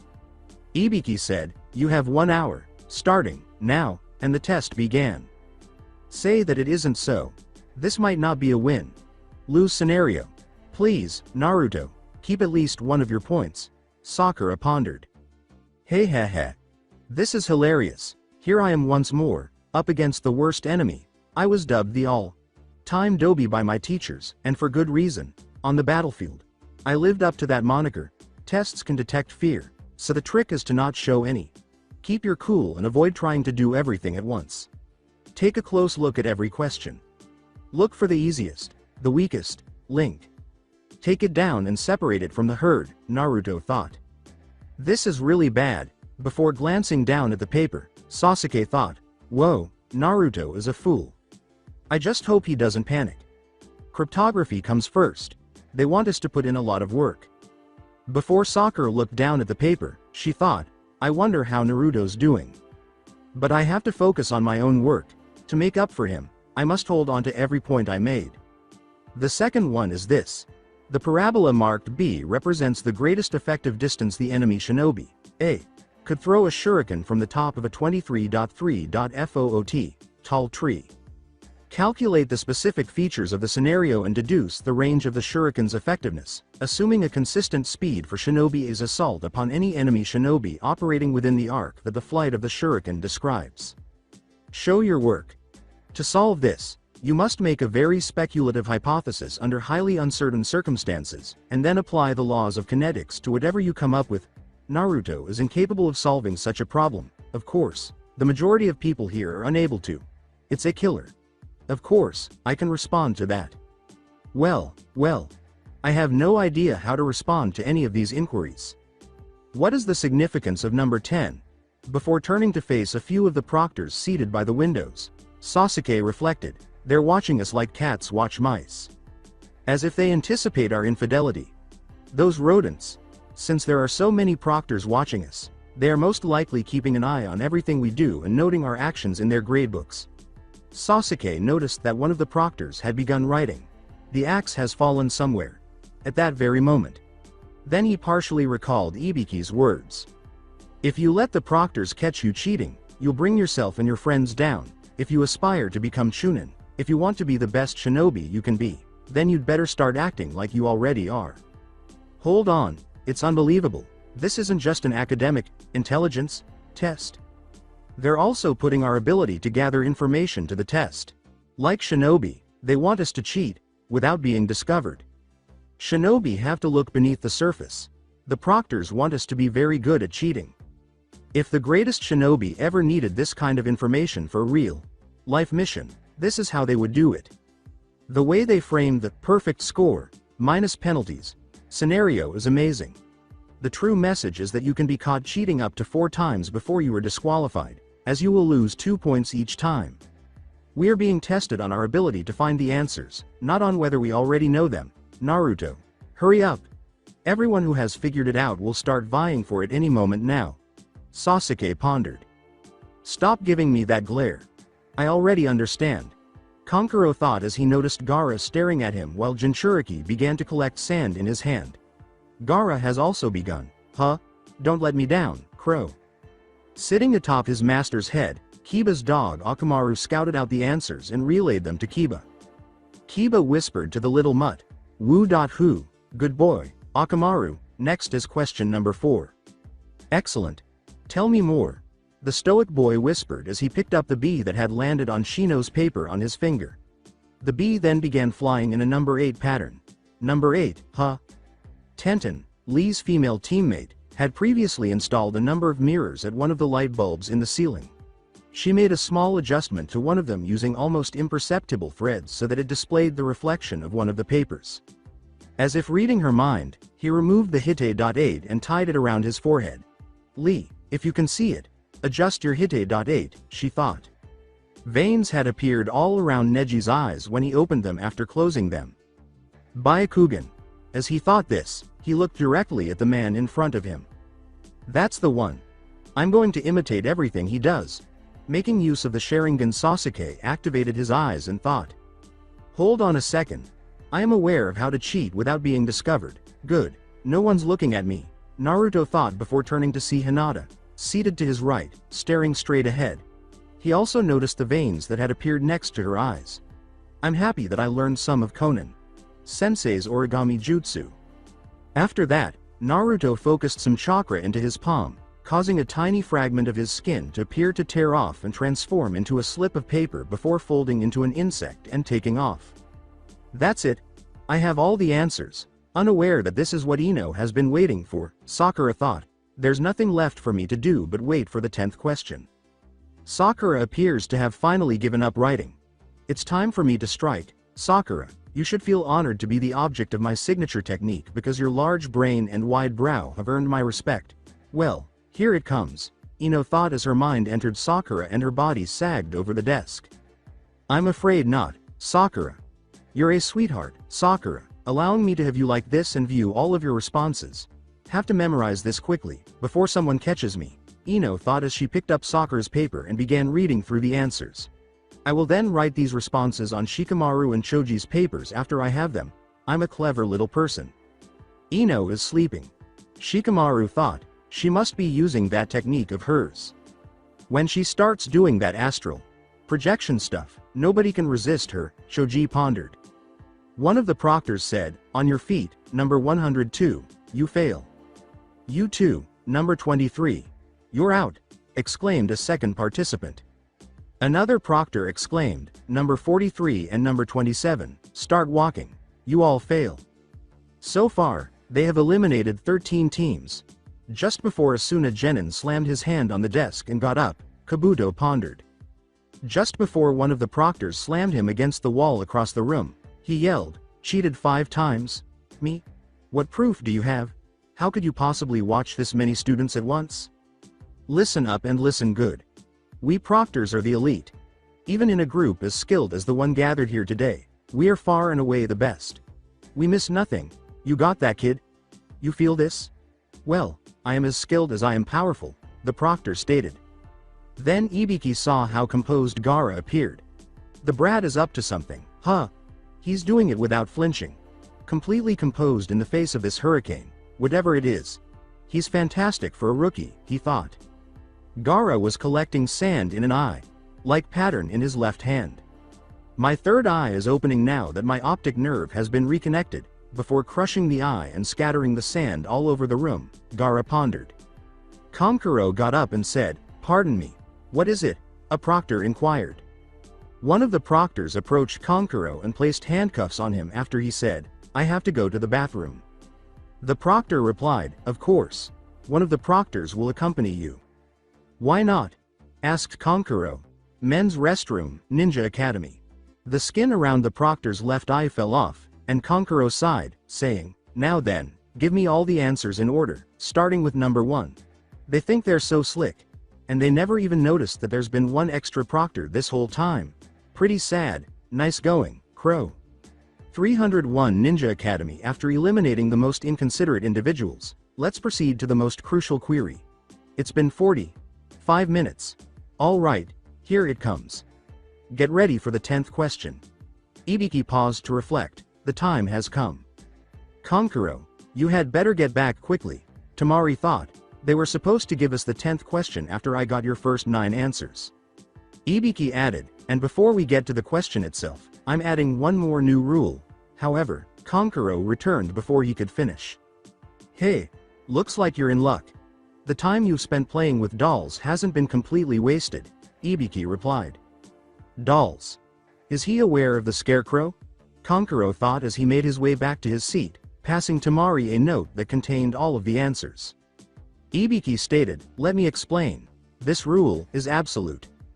Jonin Lounge and Konoha in the Jonin Lounge, Kakashi, Yuhi Kurenai, the sensei of Team 8, and Sarutobi Asuma, the sensei of Team 10, were seated and conversing.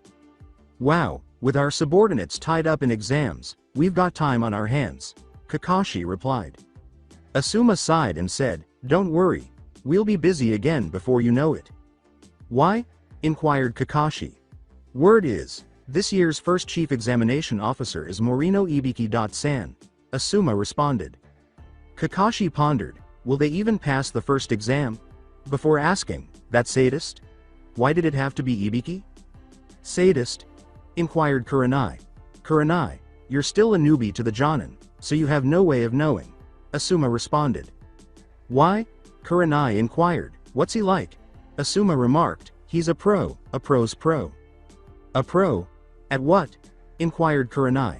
Torture and interrogation. Konoha Anbu Torture and Interrogation Corps Unit Leader, Jonin Commander, Morino Ibiki. In the exam that is presently underway, While there may be no physical torture, there's no doubt that the applicants are being subjected to the psychological pressures that make him infamous as an interrogator, Asuma stated. 301 Ninja Academy. First, you must choose whether to accept or reject this 10th question, Ibiki replied. Reject or accept? What does he mean? Sasuke pondered. Chose? What happens if someone doesn't accept the question? Temari responded. If you reject the question and don't even try to answer it, you'll lose all your points immediately, and fail. And both of your teammates will fail right along with you, Ibiki stated. Say what? Shouted Ataki.nin. Asuna.nin, who was sitting next to him, shouted, then why would anyone choose to reject it? Ibiki responded, because of the other rule. Oh, hurry up. Can he add anything else? Sakura pondered. If you try to answer the question, and you get it wrong, you will never be permitted to apply for the Chunin exams again. Not ever, Ibiki stated. As Ibiki began to laugh and Akamaru barked, Kiba screamed, you can't be serious. That's ridiculous. There are ninja here who've sat for the Chunin exams more than once already. We know there are. Just your rotten luck. I wasn't making the rules in past years. I am now. I've been up front with you. You can take a failing grade now, and try again later.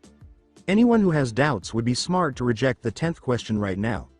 Come back and reapply next year, and the year after that, Ibiki replied. What a no-win scenario. All team members fail for the year if even one of them refuses to answer the question.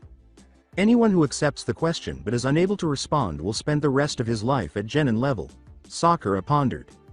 Ready? Then let's begin.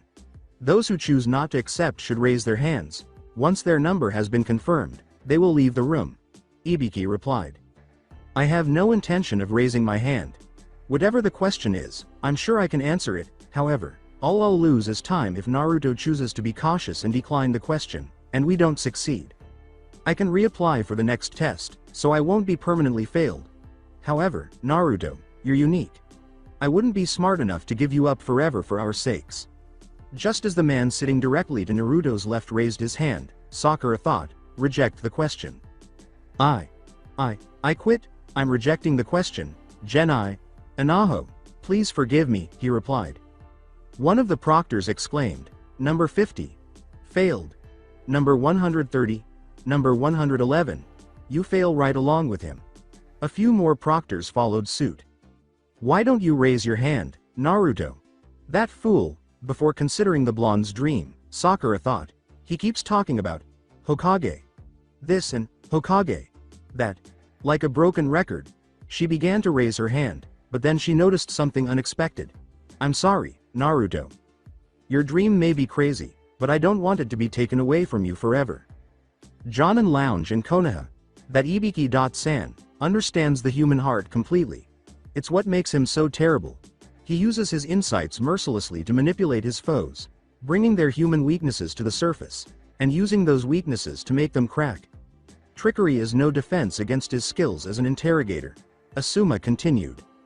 301 Ninja Academy. After raising his hand, Naruto abruptly slammed it against the desk. The rest of the genin in the room were encouraged to stay by his shout, never underestimate me, I don't quit, and I won't run, I'll accept your stupid question. Even if I risk becoming a genin for the rest of my life, I'll still become Hokage, even if I can only make it by pure stubbornness. I don't care, I'm not afraid of you. He never even considered us, however, Sasuke thought, he certainly does have guts. The good news is that a fool like him needs them, Sakura pondered. I'll ask you one last time. This is a decision that could affect the rest of your life. Quit now while still have the chance, Ibiki replied. Naruto declared, that's my nindo, I never break my word. There are still 81 of them. Well, what a fun child, and fascinating. He dispelled his own doubts and those of everyone else. It's more than I anticipated, but there's no use in prolonging it. Before turning to face the other proctors, who all nodded in agreement, Ibiki thought, thanks to him, no one else will quit. All of the genin who remained in the room braced themselves for what was about to happen when Ibiki said, good call. So everyone who is still here, you've just passed the first exam. What do you mean, passed? Sakura inquired. What happened to the 10th question? Ibiki stated, there is no 10th question, beyond the hole. accept or reject thing. Hey, then why did we have to suffer through the other 9 questions? That was a total waste of our time, Tamari screamed. There was no waste. Those questions had a purpose, which they've already served, Ibiki replied. Such as? Inquired Tamari. Our goal was to test your skills at spying, Ibiki stated. Tamari pondered. He seems like a completely different person, before responding, our skills at spying? Remember the rules at the beginning? You pass or fail as part of a 3-man team. With that rule, I pressured you with the fear that anything you did wrong would bring your teammates down with you. However, the questions are beyond the level that genin could be expected to handle. So most of you, having reached that same conclusion, had only one way of retaining your points, by cheating. In other words, we set up the test on the assumption you'd cheat. And, to ensure there would be suitable targets for you to cheat from, we snuck in a pair of ringers, 2 chunin who already knew all the answers. Ibiki continued. A ninja behind Naruto exclaimed, it took me forever to figure out who they were, before continuing. Behind him, another ninja said, oh, yeah, me too. Ibiki removed his hite.8 to reveal burn scars and puncture wounds all over the top of his head and said, of course, anyone who cheated in a clumsy or obvious way, failed. He added, because there may be circumstances where being caught in an act of espionage can cost you more than just your life. You pay in ways that can be taken from you little by little, time and time again, when many lives hang in the balance. He's been tortured. He has burn scars, punctures from screws, and long slash marks. Sasuke pondered. Nice. His hands must be even worse, however, that's the price he pays for being stupid enough to be apprehended. I will never experience it, one of the Auto.nin people pondered. The information you obtain can't be trusted, if you can't keep your presence secret from the enemy. Learn that and learn it well.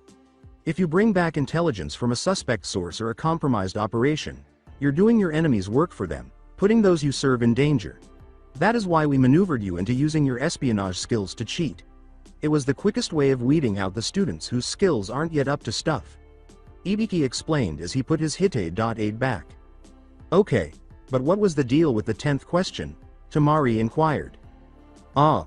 The 10th question was the first real test on the exam, Ibiki replied.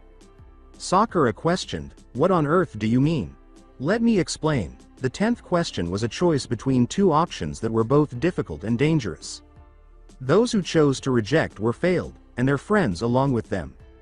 Those who chose to accept and couldn't answer the question, lost any chance of ever even trying again.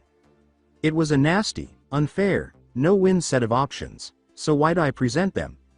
Let's suppose you all go on to successfully attain the rank of Chunin. You are assigned to steal a vital enemy document, knowing nothing about the skills, deployment, or military preparedness of your foe. You may have to cross a territory that has been heavily mined and set with traps. Now, do you accept your mission? Or do you reject it, rather than place your own life, or the life of your companions, in jeopardy? Could any Chunin get away with only taking on the safe jobs? Of course not. No matter how dangerous the risk, there will be missions that you cannot decline. A ninja must demonstrate valor that inspires those around him, helping all to overcome their fear. This is the talent that we most value in the commander of a Chunin team. Those who can't gamble with their own fate, who would trade today's certain risk for tomorrow's uncertain future, never taking the chance that lies before them, are weaklings who make only weak decisions. In my opinion, they don't belong in the ranks of the Chunin at all. By choosing to accept, you answered the almost insoluble 10th question correctly. If you keep that spirit, you can probably conquer all of the many doubts and difficulties you'll face. You've passed the first hurdle. Part 1 of the Chunin exam is now concluded. I'll pray you fight the good fight, Ibiki explained. Something burst through the window, and 4 kunais embedded in the room's walls revealed that it was a banner, with a woman standing in front of it. Newly arrived Second Chief Examination Officer Mitarashi Anko was written on the banner. She wore a light brown trench coat with a fishnet shirt underneath, wore her Konoha Hite.8 on her forehead, had black hair in a ponytail, and slightly pointed ears. None of you are in any position to celebrate. I am the Second Examination Officer Mitarashi Anko, times A. Waston, people. Let's go. Follow me, Anko screamed. As he emerged from behind the banner, Ibiki questioned, can't you sense the mood in here? When Enko noticed something, Sakura thought, this new officer almost reminds me of Naruto. 78 of you are still here, Ibiki. You passed 26 teams? Obviously you went way too easy on them, Enko replied. This year, we have applicants of exceptional caliber, Ibiki stated. Yeah, right. I'll cut down the number by half before the next test is done, Enko replied. Reduce us by half. Sakura wondered what would be covered in the upcoming test. Enko led all of the genin to the location of the second exam, saying, Ooh, I get charged up just thinking about it. I'll explain things in detail as soon as we move to our next location, so follow me. Konoha, outside the Forest of Death, also known as Training Field 44. Everyone was outside the fence enclosing Training Field 44, commonly referred to as the Forest of Death. This is the arena for the second exam, Training Field 44, also known as the Forest of Death, said Enko. Sakura remarked, it looks like a pretty creepy place. Enko exclaimed, you're going to discover for yourself why this place is known as the Forest of Death. Naruto questioned, why is it called the Forest of Death? Enko held up a stack of paper forms and said, they're consent forms. Everybody has to sign one. Don't worry, you'll find out soon enough. Now, before we begin the second exam, there's something I have to hand out. Why? Inquired Naruto. We want all the details covered before the first deaths occur. Sign before you go in, so we can't be held liable. You wouldn't want me to get in trouble, would you? First I'll explain what the second exam entails. Then you can sign the forms. With the other 2 members of your team, bring the forms to the hut behind you and submit them, Enko said prior to explaining the test. This time, the test was primarily a survival test. Each team was given a scroll representing either heaven or earth, and they had 5 days to forcibly take the opposing scroll from one of the other teams and bring both to the tower in the middle of the forest without inspecting their contents. In addition, they needed to avoid the enormous carnivorous creatures that prowled the forest. Following the explanation, Enko exclaimed, one last piece of advice, stay alive, and each applicant signed the forms. Before drawing a curtain, a chunin shouted from the hut, it's almost time to distribute the scrolls. Wise. They're hiding which member is carrying the scroll and what kind each team receives in order to keep us in the dark. As Ibiki once said, stealing intelligence is a life or death situation. Everybody is an adversary. We're all probably equally determined, too. Looking down at his consent form, Sasuke thought, this could turn into a massacre if we're all willing to fight to the death. We're finally beginning to understand why we need those consent forms, hee. All right, everyone, follow your proctors to your respective gates. When the signal sounds in half an hour, the exam will begin, Enko said after giving it some thought.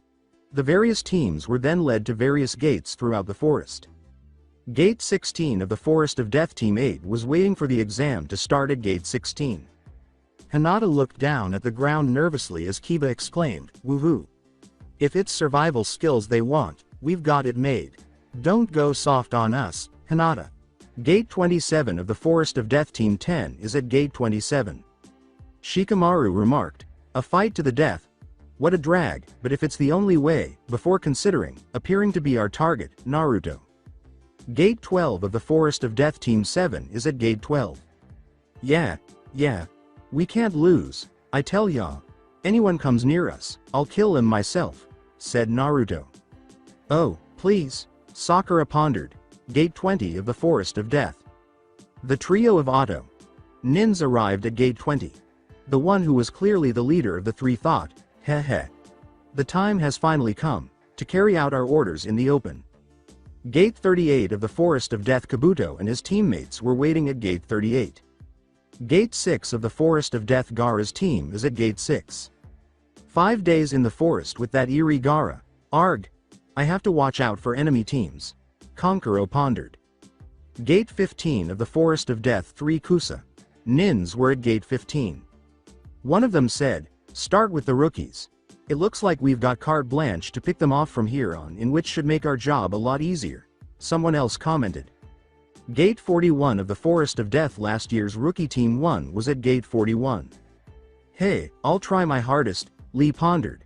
As soon as Enko shouted, Part 2 of the Chunin exam begins, Now, the gates opened. Gate 15 of the Forest of Death. After deciding which team to attack, the three Kusa Nins rushed through the open gate. One of them said, "Those three, right? Go for the brats," exclaimed another. Gate 12 of the Forest of Death. Naruto shouted, "All right, let's go," as they entered the gate. Team 8 in the Forest of Death. 3 black body clad shinobi were leaping through the trees when they heard a sound and paused to gaze down at Team 8, who were standing on the ground beneath them. Before Akamaru detected the scent of the 3 ninja hiding above them, Kiba remarked, "The tower is where everyone is ultimately going, so we might as well set up traps as close to there as possible." "Found them already, huh? Where are they?" Akamaru asked. Before he felt something on his neck, one of the unidentified ninjas remarked, "Stupid kids, they might as well be shouting, 'Capture us!' From the sound of things, they know we're somewhere nearby, but they haven't figured out where yet." One of his partners said, "What's wrong? You're as white as a sheet." Then he noticed a leech on the man's neck, and the 3 of them looked up to see more leeches descending. The leeches fell to the ground after the 3 of them unsuccessfully attempted to push them away.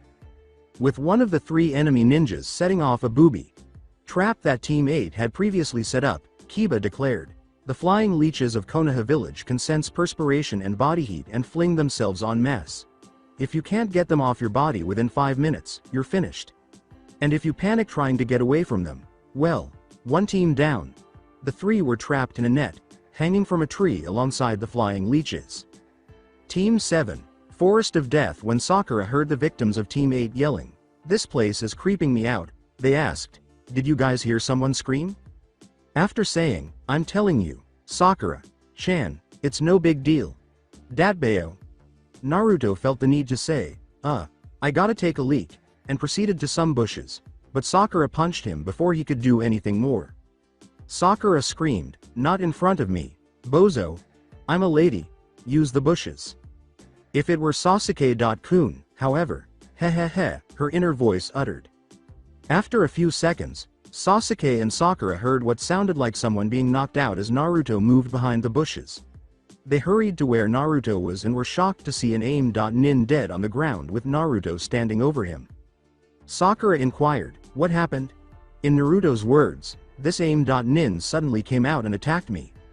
Sakura looked at Sasuke and asked, "Could he have thought that Naruto had the scroll?"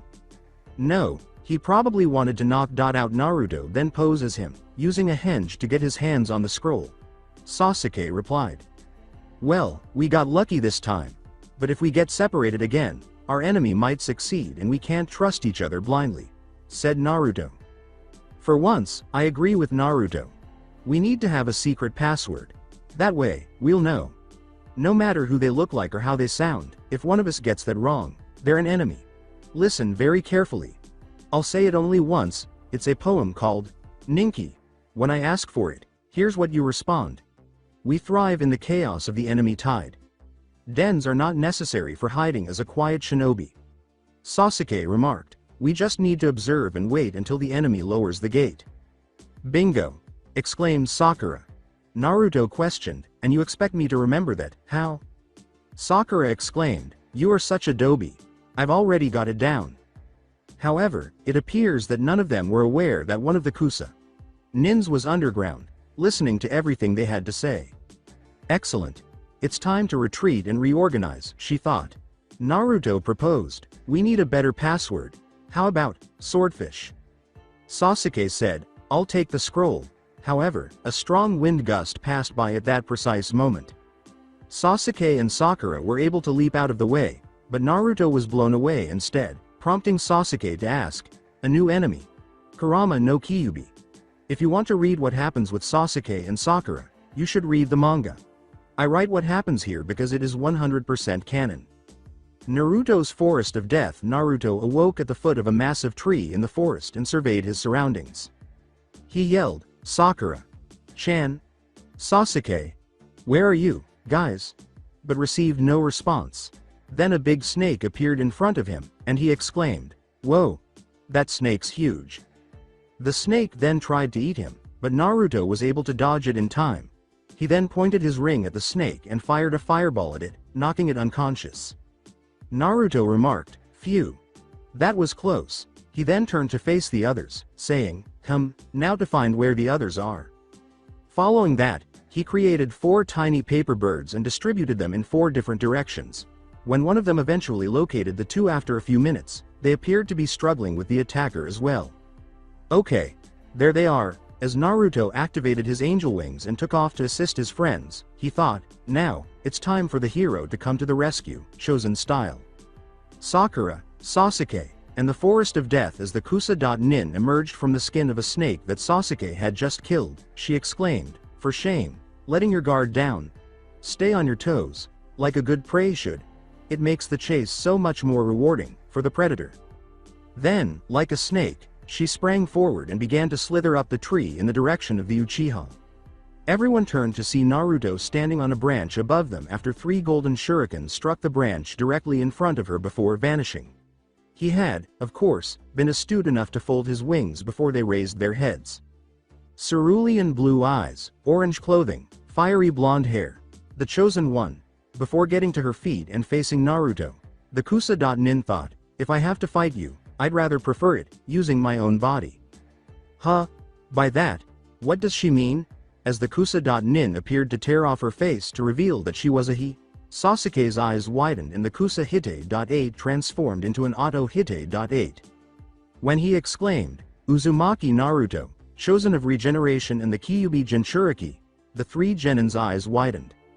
Selected for regeneration? What does that signify? Sakura pondered. The Jinchuriki Kyuubi? Naruto? The Dobi? Sasuke pondered.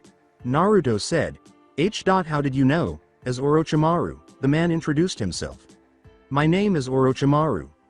I used to be a member of the Akatsuki, but I left that group about 7 years ago," he said. "You were a member of the Akatsuki? Why would they allow someone like you to join them?" replied Naruto. Orochimaru exclaimed, "What? Haven't they told you? All Akatsuki members started out as S-ranked criminals." Naruto's eyes widened. Then, to Orochimaru's astonishment, Naruto grinned while closing his eyes. Naruto opened his eyes and spread his wings, saying, "They might have been criminals in the past, but they wouldn't have tried to save the world if they were still like that." What the? Does Naruto possess wings? Sakura pondered as both her and Sasuke's eyes grew wide. Oh, by the way, I thought I should mention that Sasuke, Kun's older brother, Uchiha Itachi, is also a part of the Akatsuki, Orochimaru replied.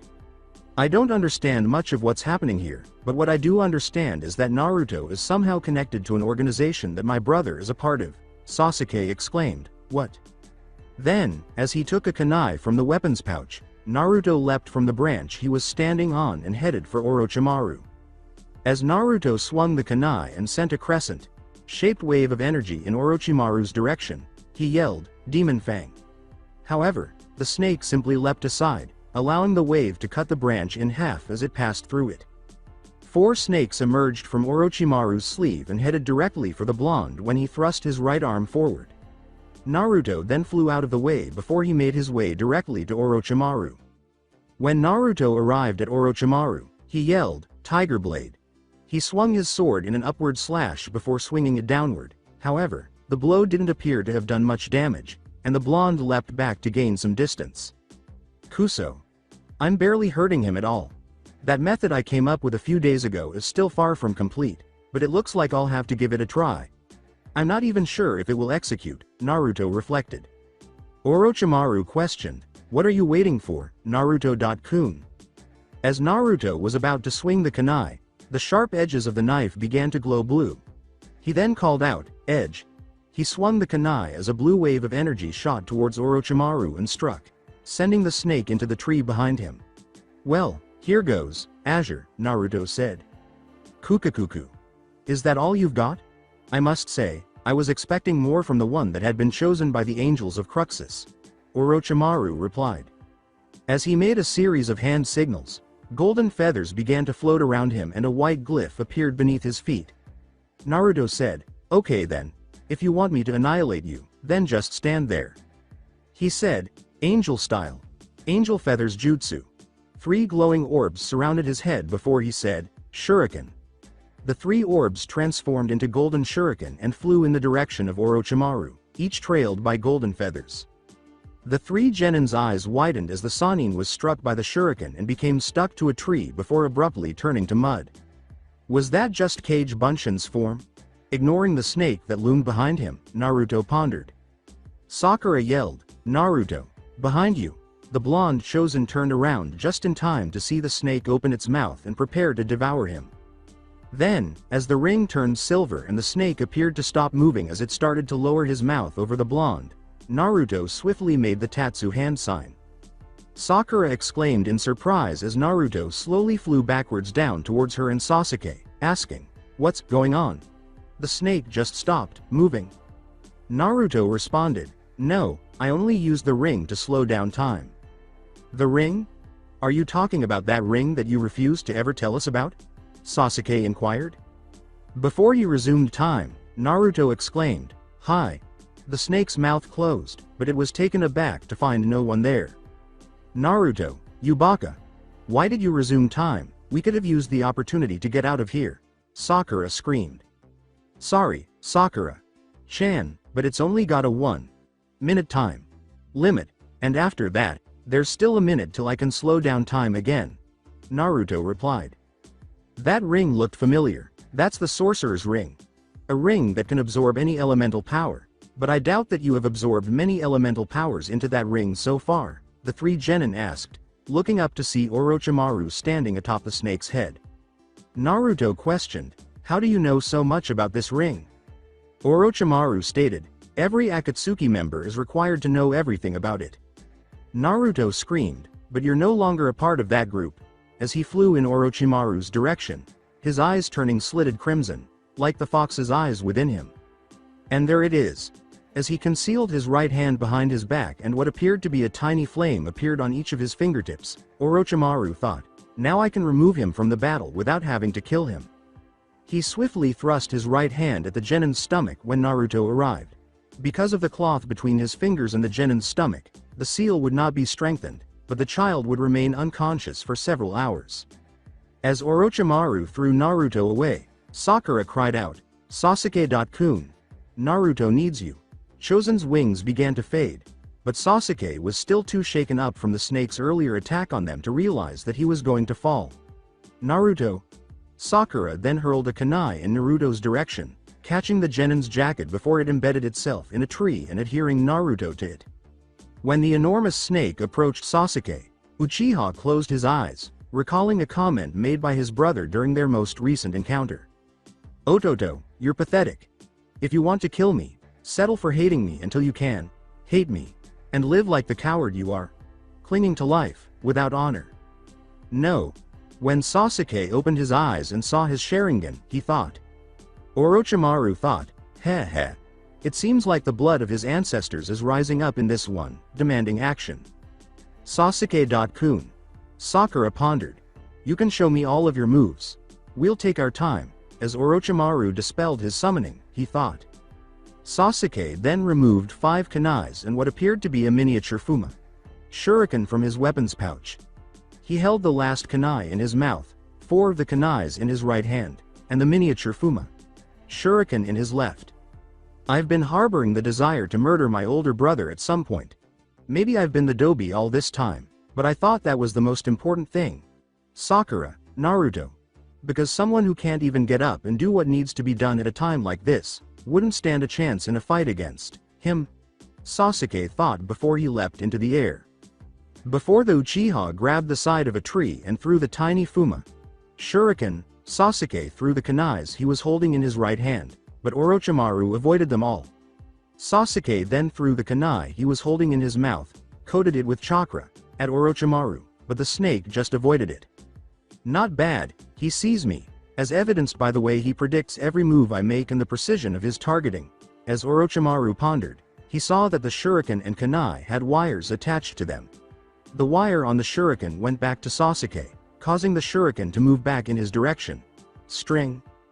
Orochimaru exclaimed, "A Sofashasan no Tachi," as the shuriken approached him. Sakura exclaimed, "He did it," but she and Sasuke noticed that Orochimaru had actually caught the shuriken with his mouth.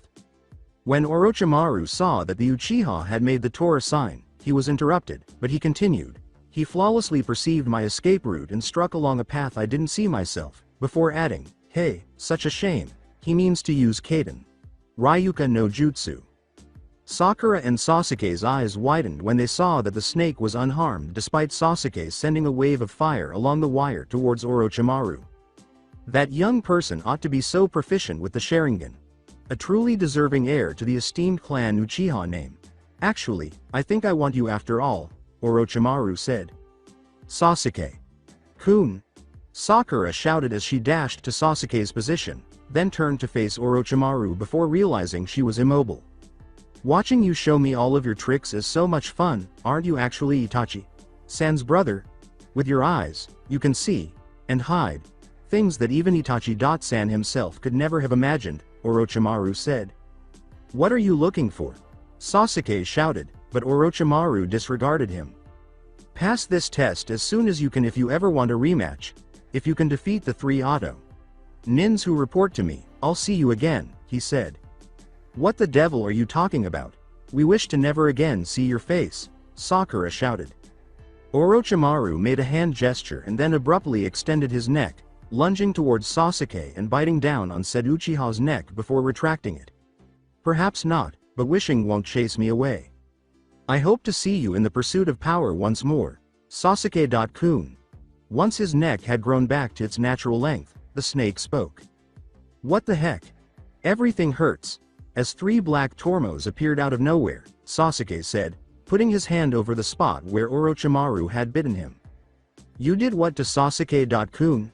Sakura shouted as Orochimaru began to bury himself in the earth. Then Sasuke screamed, "Just a little something to remember me by," he said. "Sasuke-kun," Sakura shouted. Team Guy, Forest of Death. Tenten, Lee, and Neji were eating while seated in the forest. "It'll probably start to get light in the next hour or so. We were able to use our first day to secure food and water. Most of the teams will be resting now, making this the best time to act. Let's split up and reconnoiter for the next half hour. But whatever you find, when the time is up, be sure you're back here. Got it?" Neji said as he dropped a kunai down on the ground with the pointy end first. "All right." Tenten uttered those words. "Roger." Lee uttered those words. "Good, Akuzo," Neji said, and they shunshined in 3 different directions. Team 7. Forest of Death. Sakura had put her 2 teammates under a tree. She had also removed Sasuke's Hite.8 and placed a wet cloth on his forehead to keep his fever down. She then removed the cloth and placed her hand on the Uchiha's forehead. "His breathing is improving, but his fever's still so high," she thought before placing the cloth back and thinking, I've got to protect them both." What she wasn't aware of, however, was that in the bushes were the 3 nins hiding. "Heh, there they are," as Orochimaru-sama commanded, "We'll strike at dawn. And Uchiha Sasuke is our target," the 3's apparent leader said. "We can remove the other 2 if they obstruct our path, correct?" one of the 2 others inquired. "Obviously," the 3's leader said. Sakura remained awake as dawn broke, hoping that Naruto and Sasuke would soon wake up. As she looked up to see some light coming down, she thought, "I can't let myself sleep. Oh, it's already dawn?" she thought. When she saw something coming up behind her, she took a kunai out of her pouch and slowly turned around, only to discover it was a squirrel. "What are you up to, scaring me like that?" she asked after thinking, a squirrel. When the squirrel approached her, she saw that it was getting dangerously close to one of the traps she had set there. She threw the kunai, and it struck the ground right in front of the squirrel before it fled. Sakura thought, "That was too close, that was close. It's a fairly tightly wound thing. We put an explosive tag on the squirrel, and I wonder if she saw it." "Among the nins," one said. "No, that's not it," said the 3-person leader. "So, Dosu. What's happening?" another person said. "To find out, we'll need to get closer. What do we have to wait for?" the 3's leader, who is now known as Dosu, said.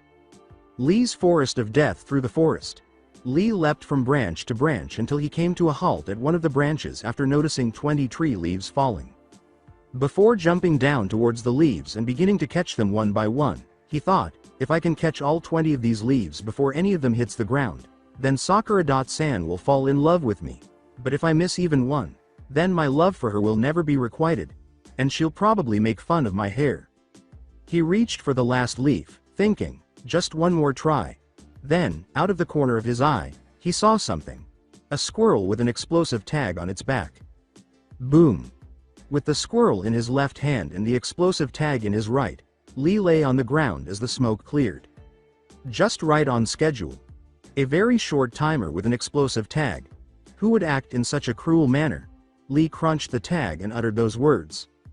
Team 7. Forest of Death. You've been standing guard all night, haven't you?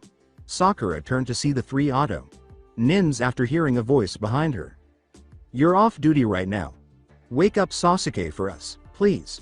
Dosu remarked. The three of us want to take him on. What are you discussing? I am aware that Orochimaru is the one in charge of everything, so what are you looking for? After startling the three Auto Nins with her shout, Sakura went on. What does this mark on Sasuke-kun's neck mean?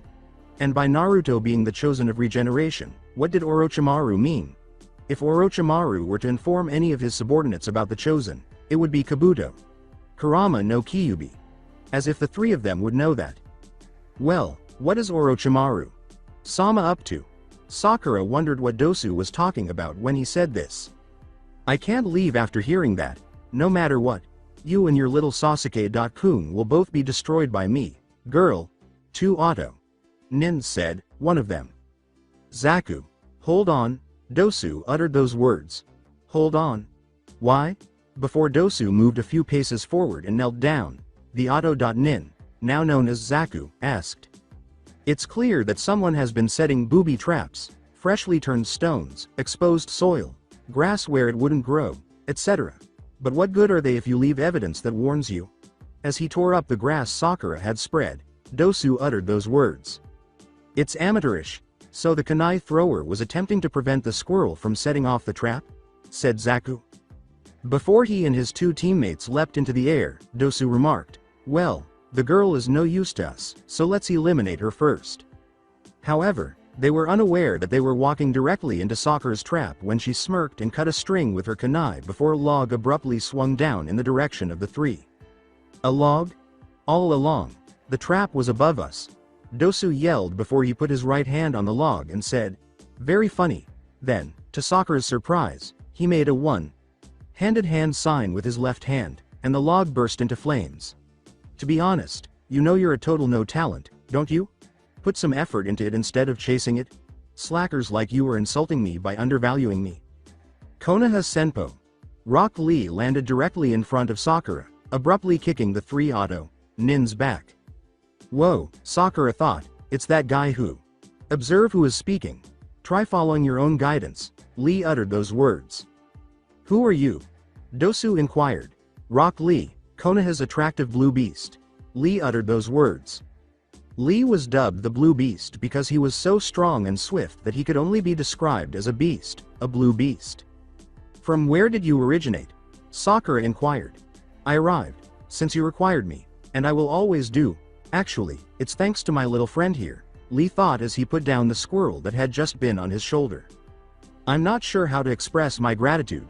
You save lives. Sakura uttered those words. Until death do us part. I vowed to protect you when we first met. Sakura recalled what Lee had said when they first met as he spoke. I'll risk my life to keep you safe. That's right, guy.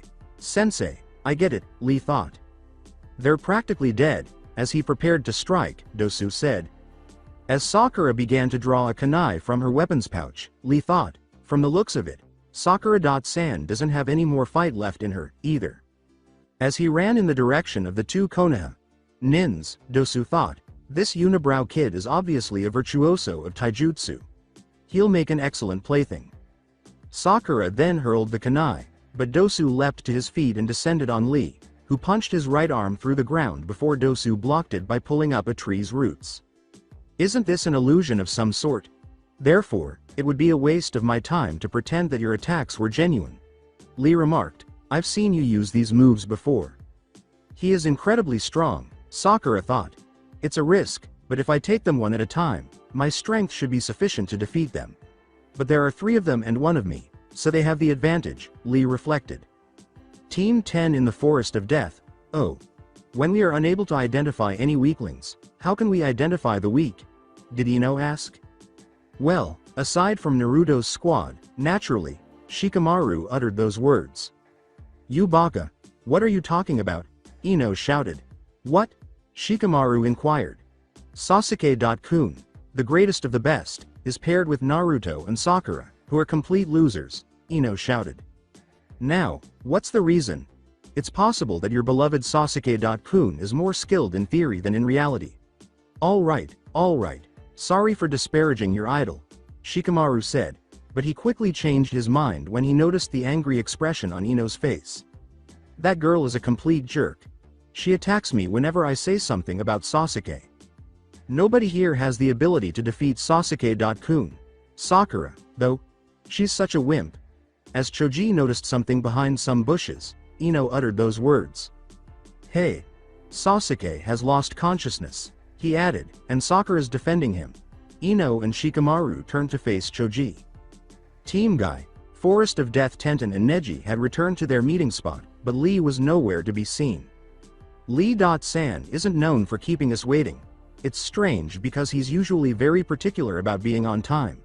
Tenten remarked, I wonder if he got into any trouble. Not him, no however, we ought to continue searching for him, Neji stated. Alright.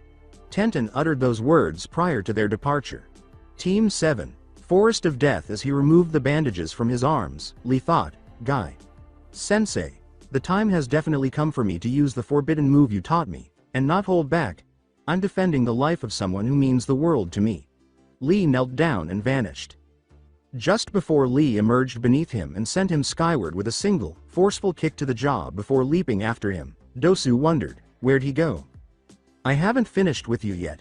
As he approached the auto.nin from behind, Lee's bandages abruptly encircled Dosu, and the two of them plunged headfirst to the ground. He's completely exposed and unable to defend himself. Crud, oh. As he made a string of hand signals, Zaku said. Grab this. Renge Omet. Just before they hit the ground, Lee said. Lee then leapt away at the last second, but upon landing, he discovered that Dosu had somehow turned the ground into a pillow of dirt. Zaku exclaimed, Phew, it appears that I made it, before removing his hands from the ground. Not at all. When Dosu stood up again, Lee yelled. What a horrible technique. I almost died even though I landed on a pillow of dirt. However, it's my turn now, Dosu remarked as he prepared to strike. Just before Dosu ran towards him and swung his right arm, Lee thought, oh, this is not good. That last move I did just toasted me. I have nothing. Lee barely avoided it before he fell to his knees. Our moves are super sonic, even though yours are quick. And this wall of sound cannot be broken by muscles alone. When Dosu said that, Lee started throwing up. Lee-san. Sakura shouted. My left ear, Lee thought as he raised his hand to it in response to a sharp pain in the air. You see that I have this device on my arm? You can't break my attacks because of it, Dosu remarked. What was it you applied to him? Sakura inquired. Heh. Sound. The sound waves will still reach you even if you block my fist, Dosu remarked. Sound? Lee asked himself. Are you aware of the basic properties of sound? Dosu inquired. Vibrations. Sakura speculated. Exactly. In reality, those vibrations are what cause the air to shift and tremble against your eardrum when you hear a sound. And when exposed to sound levels higher than 150 fons, the tympanic membrane, the human eardrum, bursts. Furthermore, you won't be able to keep your balance if the sound is strong enough to disturb the inner ear's semicircular canals. Dosu clarified, heh. And it will be some time before your equilibrium returns. As you can see, we are not harmed by crude, antiquated taijutsu. However, you got off to a great start. Seldom does an adversary compel me to divulge the nature of my methods. However, the tide is now against you. I'm capable of using sound waves as a weapon, strong enough to topple whole boulders. And with just a thought, I can use sound waves to push air into the ground beneath me, turning hard rock into the softest kind of cushion. It's a much more sophisticated and efficient art than your savage use of force, Zaku remarked. Lee recalled Guy's words to him after learning the Omet Renge and thought, blast him.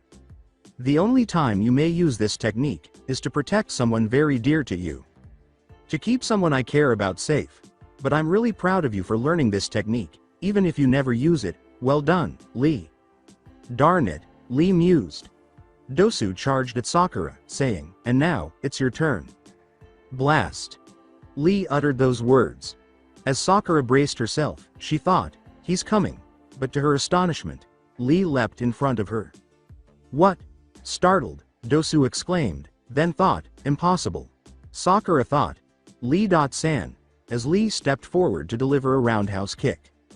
Konoha Senpo, Lee yelled, but Dosu was able to avoid Lee's kick after he experienced severe pain in his left ear. I'm finally seeing some results from my last attack.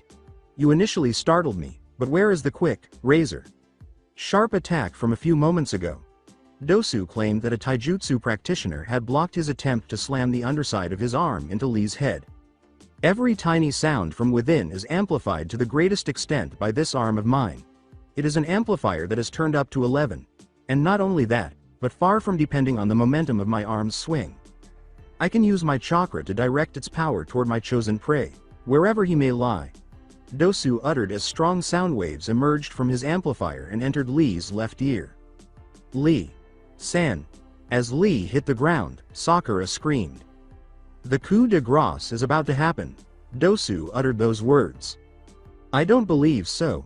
Sakura shouted as she produced a number of shuriken and kunai, then threw one at Dosu, but claimed that Otto.nin was able to easily block it with his amplifier.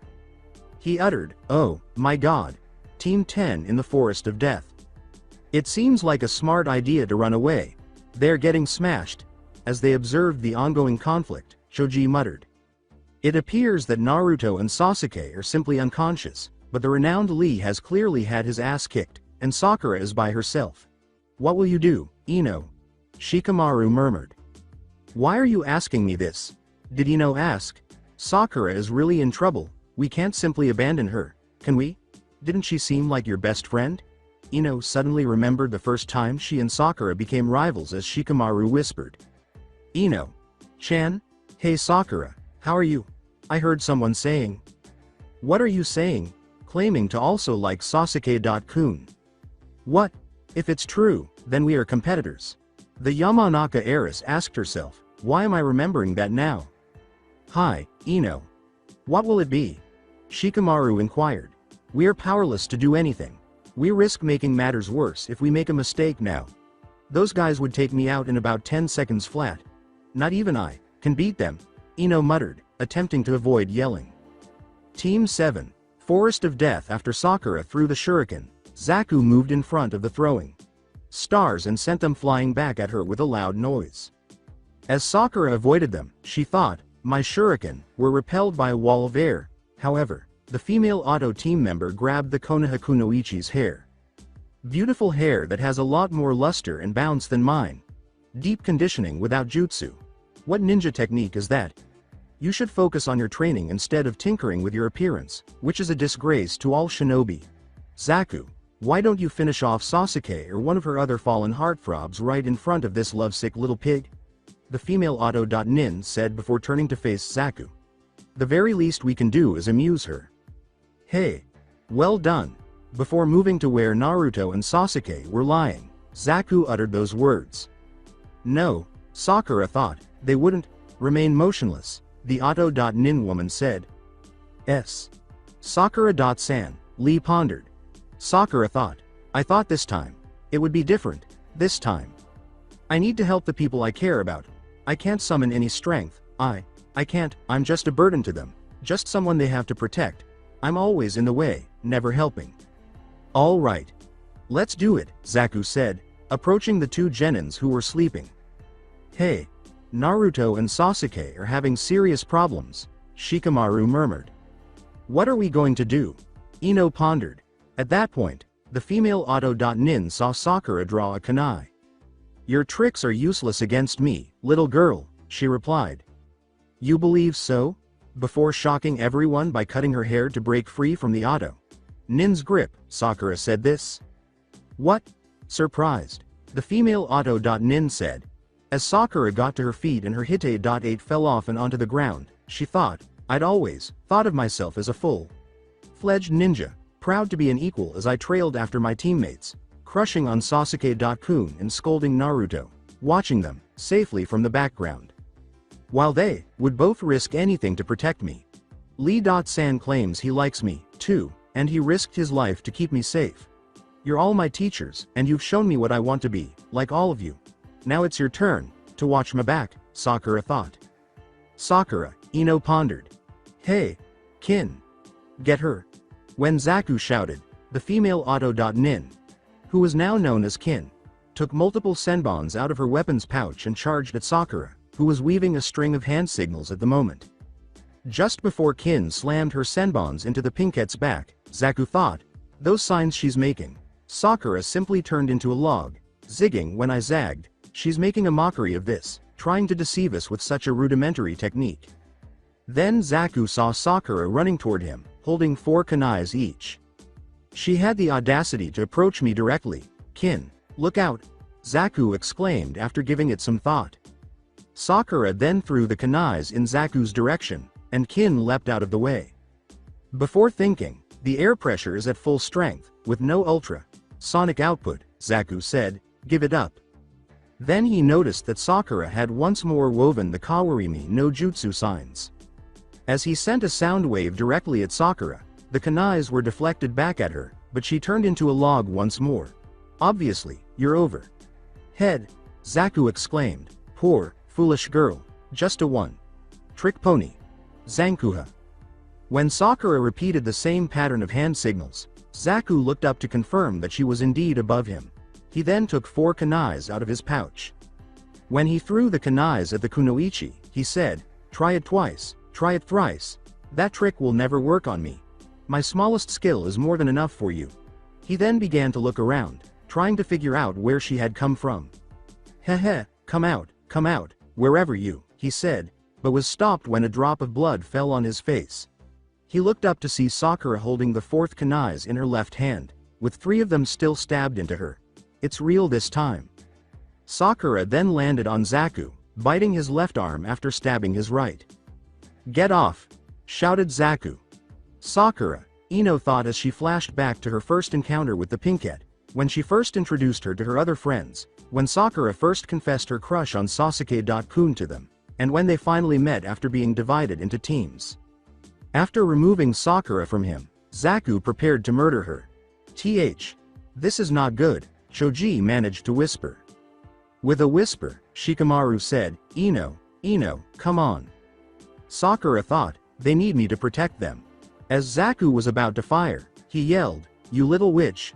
To everyone's surprise, Team 10 appeared in front of Sakura, Shikamaru clutching Choji's scarf. The freak parade just goes on and on, he said. Sakura said, Ino, Sakura, I told you, I'd never let you show me up, Ino replied. More of these annoying little bugs from Konoha have crept in, and started swarming, Dosu replied. What are you guys thinking? Those creeps are too dangerous. They'll eat us alive. Shikamaru, let go of me, Choji screamed. Nope. No way. Sorry, buddy, but that's the way it is. We're the men here. We can't run away when Ino's ready to risk her life fighting. Not even if we die, Shikamaru replied. Sorry I dragged you boys into this, but we are a 3-man team, all for one and one for all, Ino replied. What's meant to happen will, I guess, Shikamaru exclaimed. Heh, we'll let you off the hook if you want to run, fatty, Zaku replied. What did that guy just say? I could have sworn he called me, Choji replied. If this guy says that word again, it's a big no.no with Choji, Shikamaru pondered. You're welcome to run away, if you can find a hiding place that's big enough, fatso, said Zaku. Pleasingly plump people unite, screamed Choji, I'm not fat, I'm just pleasingly plump. Unreal. Sakura pondered. Does everyone understand? Do you get me? Konoha and the Auto Ninja are at war, Choji barked. Good luck. Choji has gone crazy, Ino pondered. This is becoming a total drag, Shikamaru exclaimed, releasing Choji's scarf. Before considering, our orders were to find and kill Uchiha Sasuke under the cover of this exam, but Zaku remarked, it certainly is. Sakura, stay here and watch over your team, Ino replied. Then Sakura exclaimed, right, this is it, Team Ino. Up and at him, full speed ahead, Ino screamed. Yes, ma'am, exclaimed Shikamaru. Ino shouted, Ino. Shika. Show formation. It's on you, Choji, as Choji gestured with his hand. Choji exclaimed, okay, Baika no Jutsu, and then he doubled in size, resembling a ball with tiny arms, legs, and a head that read, Nikuden Sensha. Then, as Choji began rolling in Zaku's direction, his head, arms, and legs entered his body. Zaku sent a sound wave at Choji, saying, what kind of freakin' jutsu is that? Just a fat guy rolling himself around. Zankuha. However, Akamichi held his own and, after a few seconds, he leapt into the air, asking, flying? How is that possible? That type of rotation is really detrimental to air pressure, ultra, sonic waves, perhaps? I will be crushed if I am struck by that thing. As Choji approached him, Zaku pondered. Dosu ran toward Zaku, thinking he was in trouble, but Shikamaru saw it. Oh, no, you don't, Kagemain no Jutsu, since you've been the biggest drag in everyone's ascot. The Auto.Nin was paralyzed when his shadow abruptly stretched and struck Dosu's own shadow. I can't move. Why is that? It's his shadow. As Zaku avoided Choji, Dosu pondered. What are you doing at a time like this? Dosu, Kin shouted. Ino made a hand gesture in response to Shikamaru's statement, Ino. The woman is the only one left. You got it, Shikamaru. Take care of my body while I'm gone, Ino replied. Gotcha! Exclaimed Shikamaru.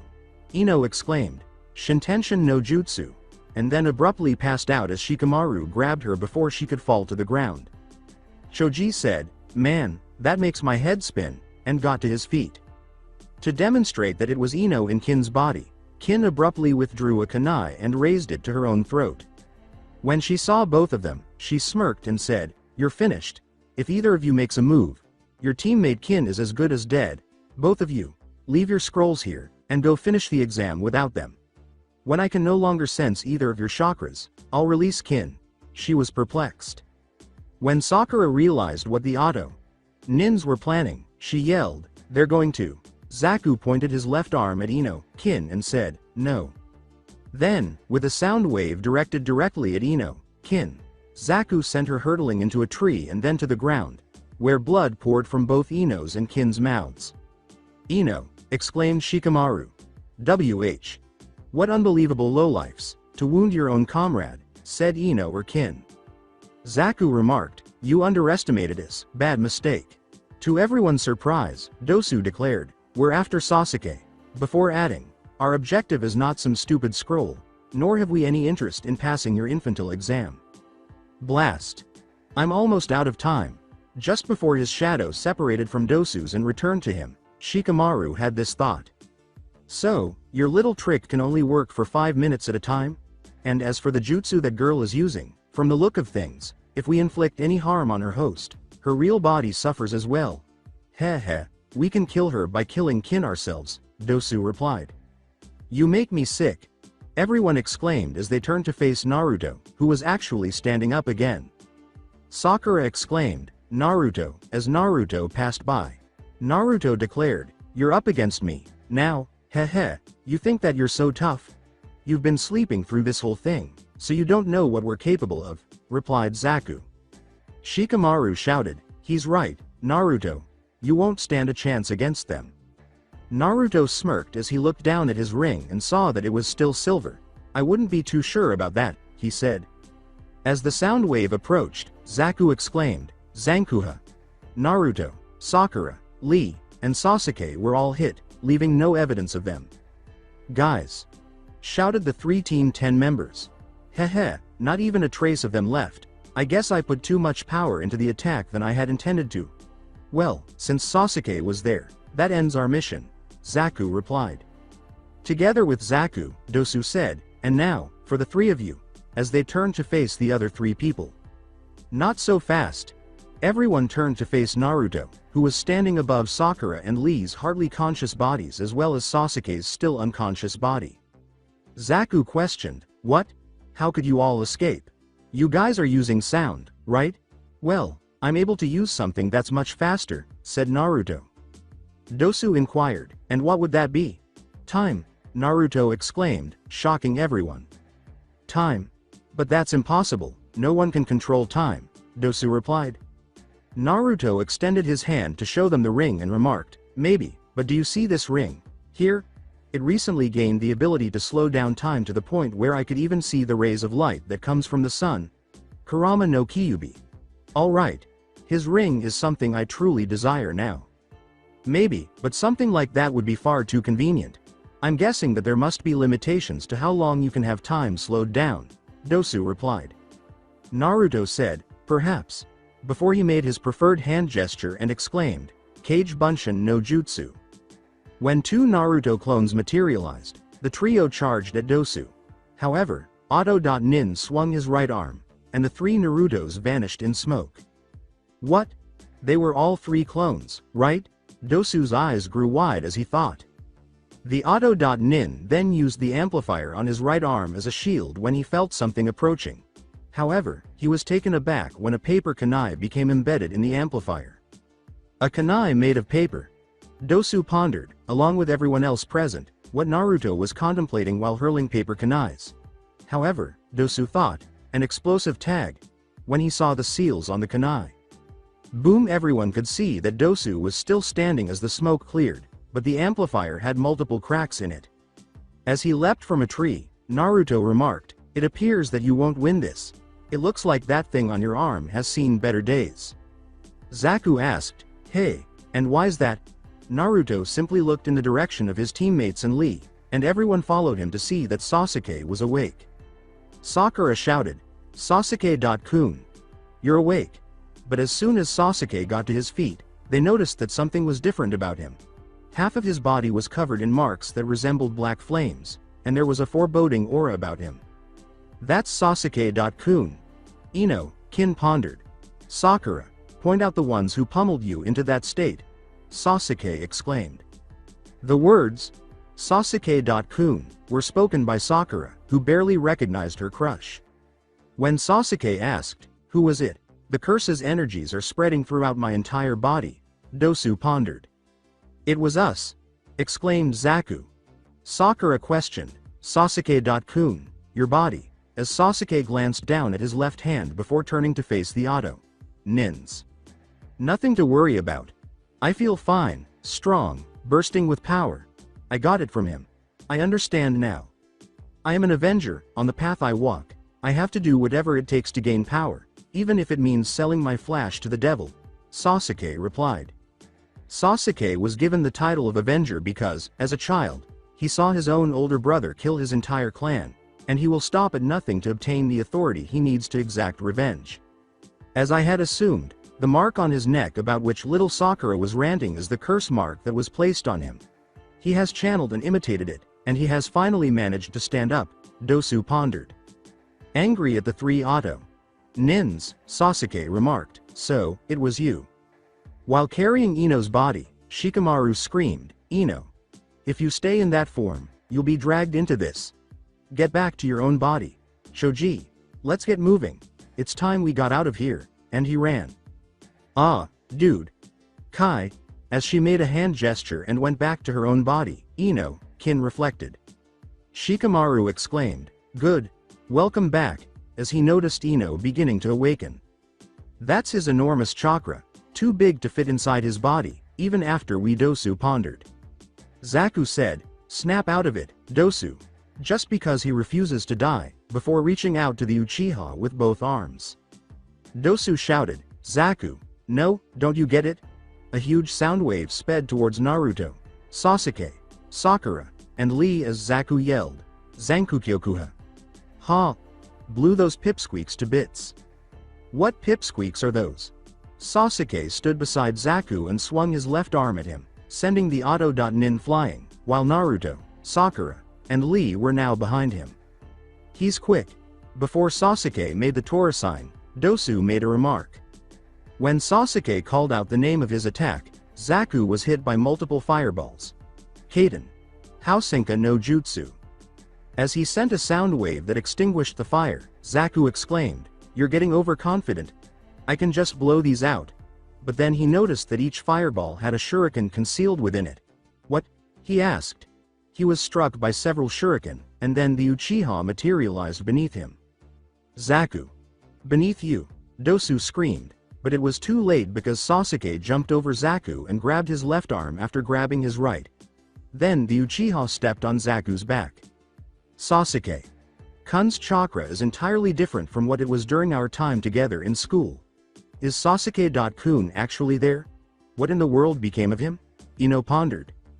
Before dropping the auto-nin to the ground, Sasuke said, "Hey, you take such pride in your arms. Time to bid them farewell." He then began pushing his foot down and simultaneously pulled Zaku's arms, breaking them. "That was," Sakura reflected. Sasuke turned to face Dosu and remarked, "And then there was one. I hope you're more of a challenge." Then, as Sasuke turned to face Dosu, Naruto materialized in front of him.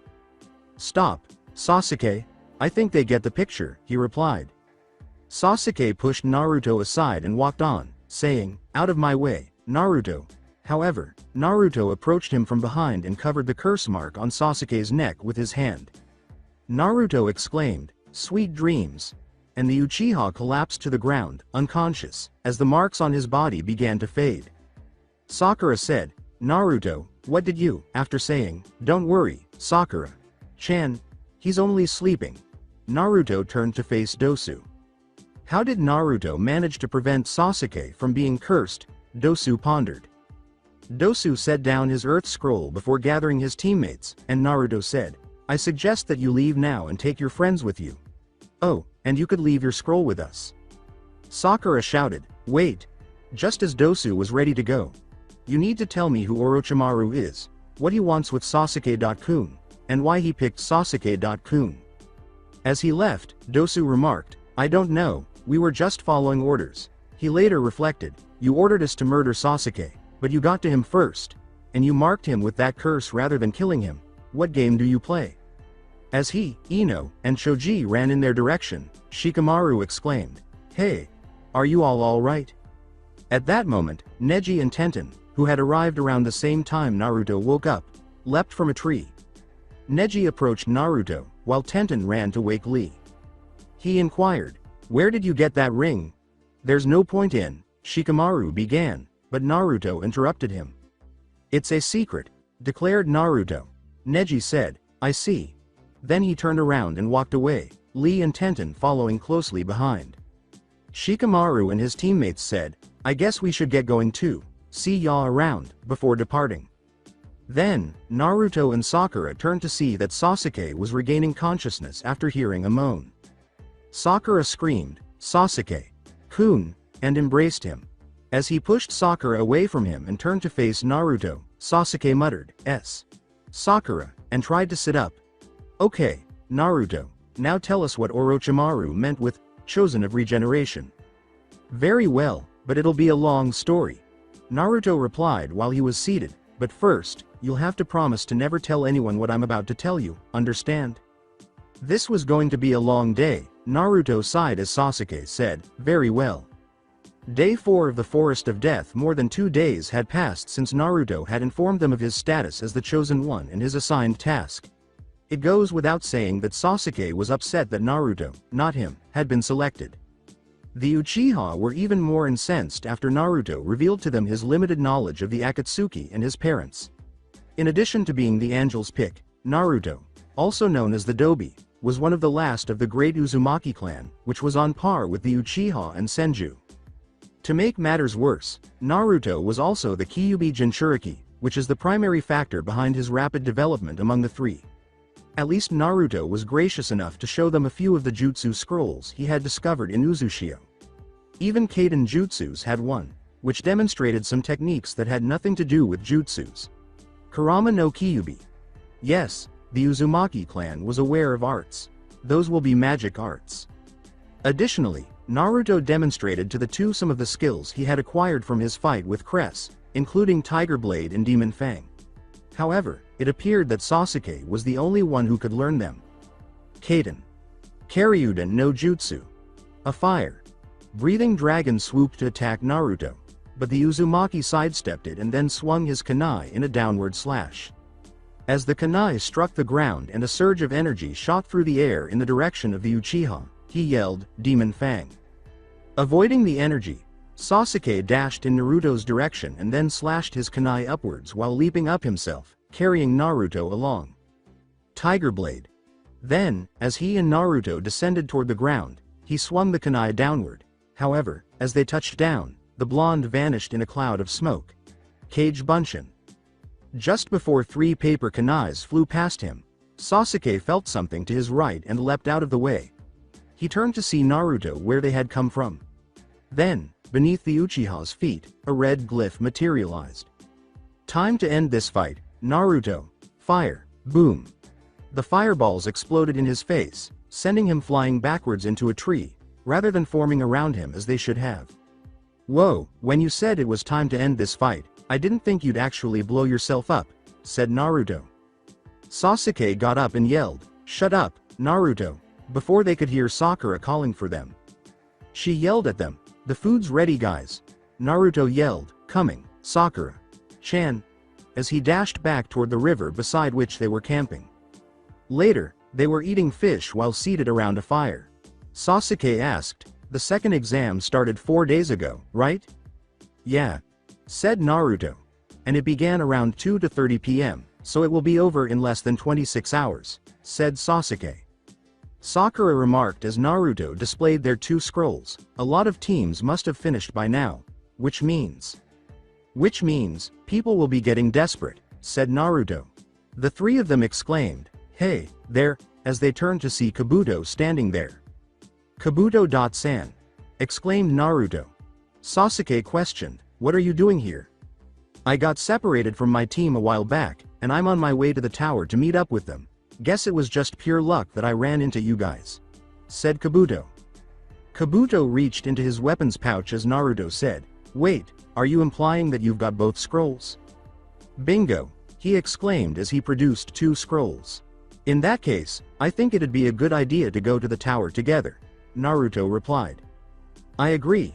The fact that both you and I have a complete set each, makes us targets for everyone that doesn't have a complete set, so it would be a good idea to travel together," Kabuto replied. When Naruto yelled, "Okay, then, let's get to that tower," the 4 of them shunshined away. Tower. Forest of Death. The following morning, when the 4 of them finally arrived at the tower, 2 black-clad Konoha nins came up to them. One of them exclaimed, "Huh? Oh, it's you guys, you're late, Kabuto-san." Kabuto turned to the younger genins and said, "This is the door we enter through. Good luck, everyone. Give it your best." He apologized for getting into a little trouble. Naruto exclaimed, "Yeah," before he and his 2 companions moved in the direction of the door they were to enter. Tower, Kabuto team, and the Forest of Death. As Kabuto and his 2 teammates walked into the room, a voice asked, "What was the outcome?" "They've already exceeded all projections, sir," Kabuto replied as he raised 2 cards. "I've kept a careful record of their progress throughout the second exam. I figure you'll need this." The person with whom Kabuto was speaking asked, "And, how were they?" "Heh, it almost sounds like you're a little bit worried, Orochimaru-sama," Kabuto said, glancing at the snake Sanin, Orochimaru. As he examined the cards, Orochimaru remarked, "No, I'm just curious to hear your opinion, as one of my Auto Ninja spies." "Because, just like always, the decision is yours alone," Kabuto replied. Orochimaru shunned. "Hey, I do so enjoy your intelligence. Good work," he said. Although Orochimaru is no longer a member of the Akatsuki, the regeneration of the world is still in his best interest because, even if he becomes immortal and acquires all of the world's jutsus, it won't matter if the world is destroyed. Kurama no Kyuubi. In case you were wondering, the 2 cards show intel about Sasuke and Naruto. Why Naruto? Tower, Forest of Death, and Team 7. When Naruto, Sasuke, and Sakura entered a large room, they were taken aback by the lack of a greeter. Naruto uttered, "There's no one here." Sakura pointed up to a scroll on the wall and exclaimed, "Hey, look at that." If qualities of heaven are your desire, acquire wisdom and knowledge to take your mind higher. If earthly qualities are what you lack, train your body in the fields and prepare to attack. When both heaven and earth are open together, the path of peril will revert to the righteous path forever. This, something, is the secret way that guides us on from this place today. Signed, Sandaime Hokage. Naruto wrote. As Naruto held up the scrolls and handed Sasuke the Earth Scroll, Sakura remarked, "I think it refers to the scrolls. I think maybe it's telling us to open both the Heaven and Earth Scrolls, but..." Naruto questioned, "Well, what are we waiting for?" They opened the scrolls, but were taken aback to discover the kanji for the person inside before smoke abruptly emerged. Immediately realizing what was happening, they threw the scrolls away before a big puff of smoke appeared. "Why.u.re?" Sasuke exclaimed as he and the other two gaped at Amino Iruka's appearance. Iruka said, "Hey, kids, it's been a while, eh?" "I don't understand," exclaimed Sakura. "Huh, Iruka. Sensei, what are you doing, popping out of a summoning spell?" Naruto inquired. "The spell was designed so that Chunin could greet the applicants at the end of the second exam. It was just luck that I got to be the messenger for the three of you," Iruka replied. "Messenger?" inquired Sakura.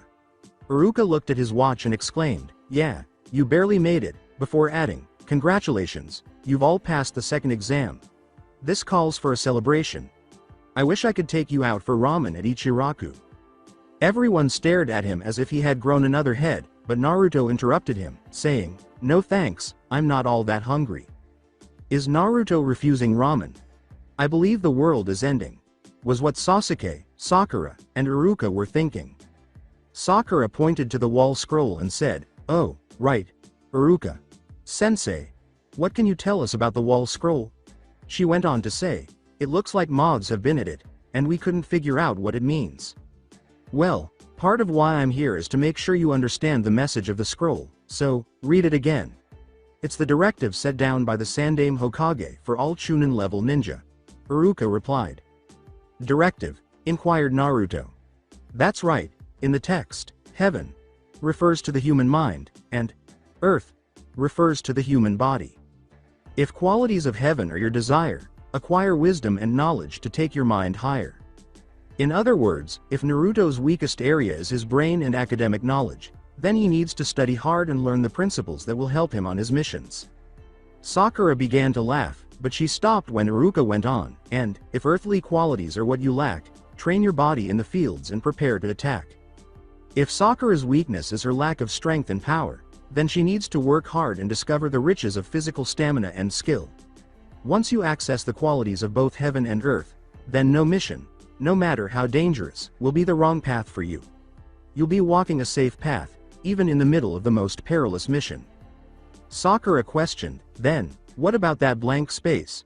What goes there?" before Iruka took one of the scrolls and presented it to the three genins. The word that goes there is a description of what a Chunin should be. The single character that belongs in the blank space is the one from the interior of the scrolls. It's Jin, meaning one person or all people. The challenge of seeing who survived these past 5 days was part of the exam designed to test the applicant's basic Chunin abilities. You all passed with flying colors. Chunin are the unit commander class, responsible for leading their teams. They can only do so by a combination of intelligence and strength. I can't emphasize it enough. Learn it, live it. Believe it from the bottom of your heart. Keep the Chunin directive in your mind as you move on to the next exam. That's it, that's the entire message," Iruka continued. "Yes, sir." Naruto saluted to the man. "But, about the third exam, don't overdo things. Especially you, Naruto. I worry about you," Iruka replied. "The day I got the Konoha graduation Hite.8, I stopped being a student. No need to worry about me. It's proof of my maturity, and I got it from you, Iruka. Sensei, my temper hasn't changed any, and maybe I'm impulsive and full of energy, but I'm not a kid, I'm a full-fledged shinobi. You got that?" said Naruto. "Kurama no Kyuubi. I couldn't come up with a description, but if you have any suggestions, please include them in your reviews, and I'll write the description as soon as I can." Naruto was given the title, Full-Fledged Shinobi. "I see. I'm sorry, Naruto," Iruka uttered. Tower, Arena, and Forest of Death. Looking at the 7 teams in front of him, Hiruzen exclaimed, "Congratulations to you all, on passing the second exam." The exam proctors were standing next to him, and the Jonin senseis representing the various teams were standing behind him. We had 78 applicants at the beginning, so it's incredible that 21 of them made it. I promised to cut their numbers in half, but in reality, Anko was only anticipating a single-digit figure. Team 7, Team 8, Team 10, Team Guy, Team Gaara, Team Dosu, and Team Kabuto were the 7 teams that had advanced. "I'm starving." Choji pondered. "What a drag, so many competitors still," Shikamaru pondered. Whispering, "Sasuke. Kun's team made it," Ino said. "Your students made an impressive showing. I wonder how much of it was dumb luck, not that it matters. My team is bound to knock them out in the next round. At the next level, it will be all about their abilities, or lack thereof. Ah, well, sometimes being young is all about learning to deal with heart. Break. Kakashi?" Guy replied. Kakashi looked at him. "Huh? I'm sorry, did you say something?" As annoying as ever, "Kakashi, you always tried to irritate me with your distant demeanor," Guy thought. Tenten thought, "Wow, that's Guy. Sensei's fiercest rival. He's so much more attractive than Guy. Sensei. Guy.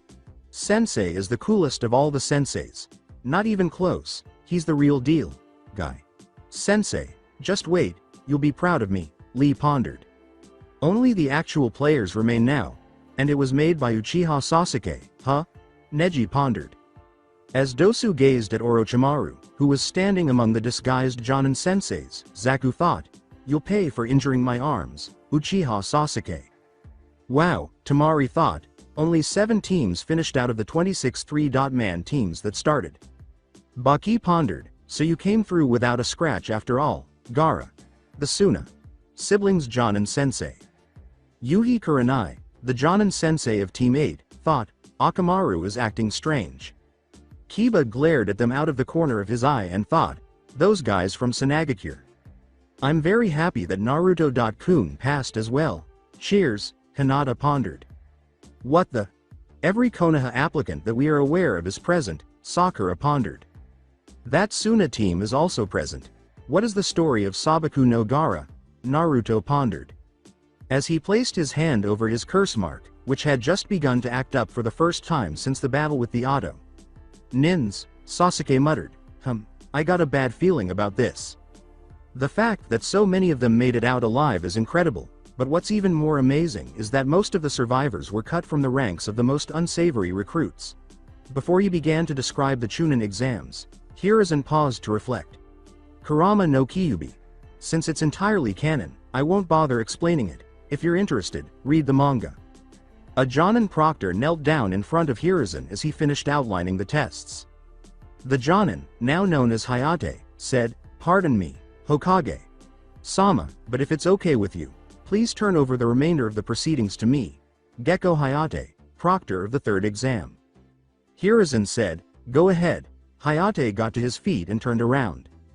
"Good to meet you, everyone, I'm Hayate. Before we start the exam, cough, I must ask you to do something for me, cough," said Hayate. "What the?" Zaku pondered. Ino thought, "This guy seems kind of sickly. I wonder if he's alright." You see, there are some preliminaries to the exam proper, and whether you proceed to the main exam is contingent on how well you manage those," Hayate replied. Sakura inquired, "Preliminaries?" Shikamaru shouted, "Preliminaries, like what?" Hayate. "Sensei, I don't understand what you mean by preliminaries. Why can't all of the remaining applicants just proceed directly to the next exam?" Sakura responded. "Well, I don't want to say that the first 2 exams weren't demanding enough, but the truth is, cough, we still have too many applicants. Under the traditional rules of the exam, we have to have a preliminary test, to reduce the number of applicants who'll proceed to the 3rd exam," said Hayate. Sakura began, but Hayate interrupted. "As Hokage Sama mentioned, a number of honored guests will be observing you during the 3rd exam, so we must make the exam intense, tight, and fast. Moving. So anyway, now that you know something of what it's really all about, anyone who doesn't feel up to the challenge, either physically or mentally, can walk away. Just take one step forward, cough, cough, because the preliminaries start, right now, Hayate concluded. Now, Kiba shouted. Kabuto held up a hand and said, well, I'm outta here. Naruto exclaimed. What? K Kabuto-san? Kabuto-san, exclaimed Sakura. Cough, cough, aren't you? Yakushi Kabuto of Konoha. Okay, you can go. Hayate replied as he examined the dossier list that he was holding. In case I forgot to mention it, from here on in, you fight as individuals, cough, cough, not as members of teams. So you can make the decision that's right for you without worrying about anyone else. So, anyone else want out? Show of hands. Well, there's a familiar face, eh? If memory serves me, this is about the same point at which he dropped out last time. I wonder, what on earth could he be thinking? Yakushi Kabuto, according to his dossier, he's tried and failed 6 times now. Enko said while perusing the dossier list. Hiruzen questioned, what sort of record has he got? Ordinary, unremarkable. In his academy days, he was an average student, earning mediocre grades. It took him 3 attempts to pass his finals and graduate. Since then, he's completed 2 C-ranked and 14 D-ranked missions. There's nothing noteworthy in the records of any of his battles, except, said Anko. Except, inquired Hiruzen. So that's it for today. I hope you guys enjoyed it. Don't forget to like, share and subscribe to the channel for more awesome stories like this. Thank you. See you all in my next video.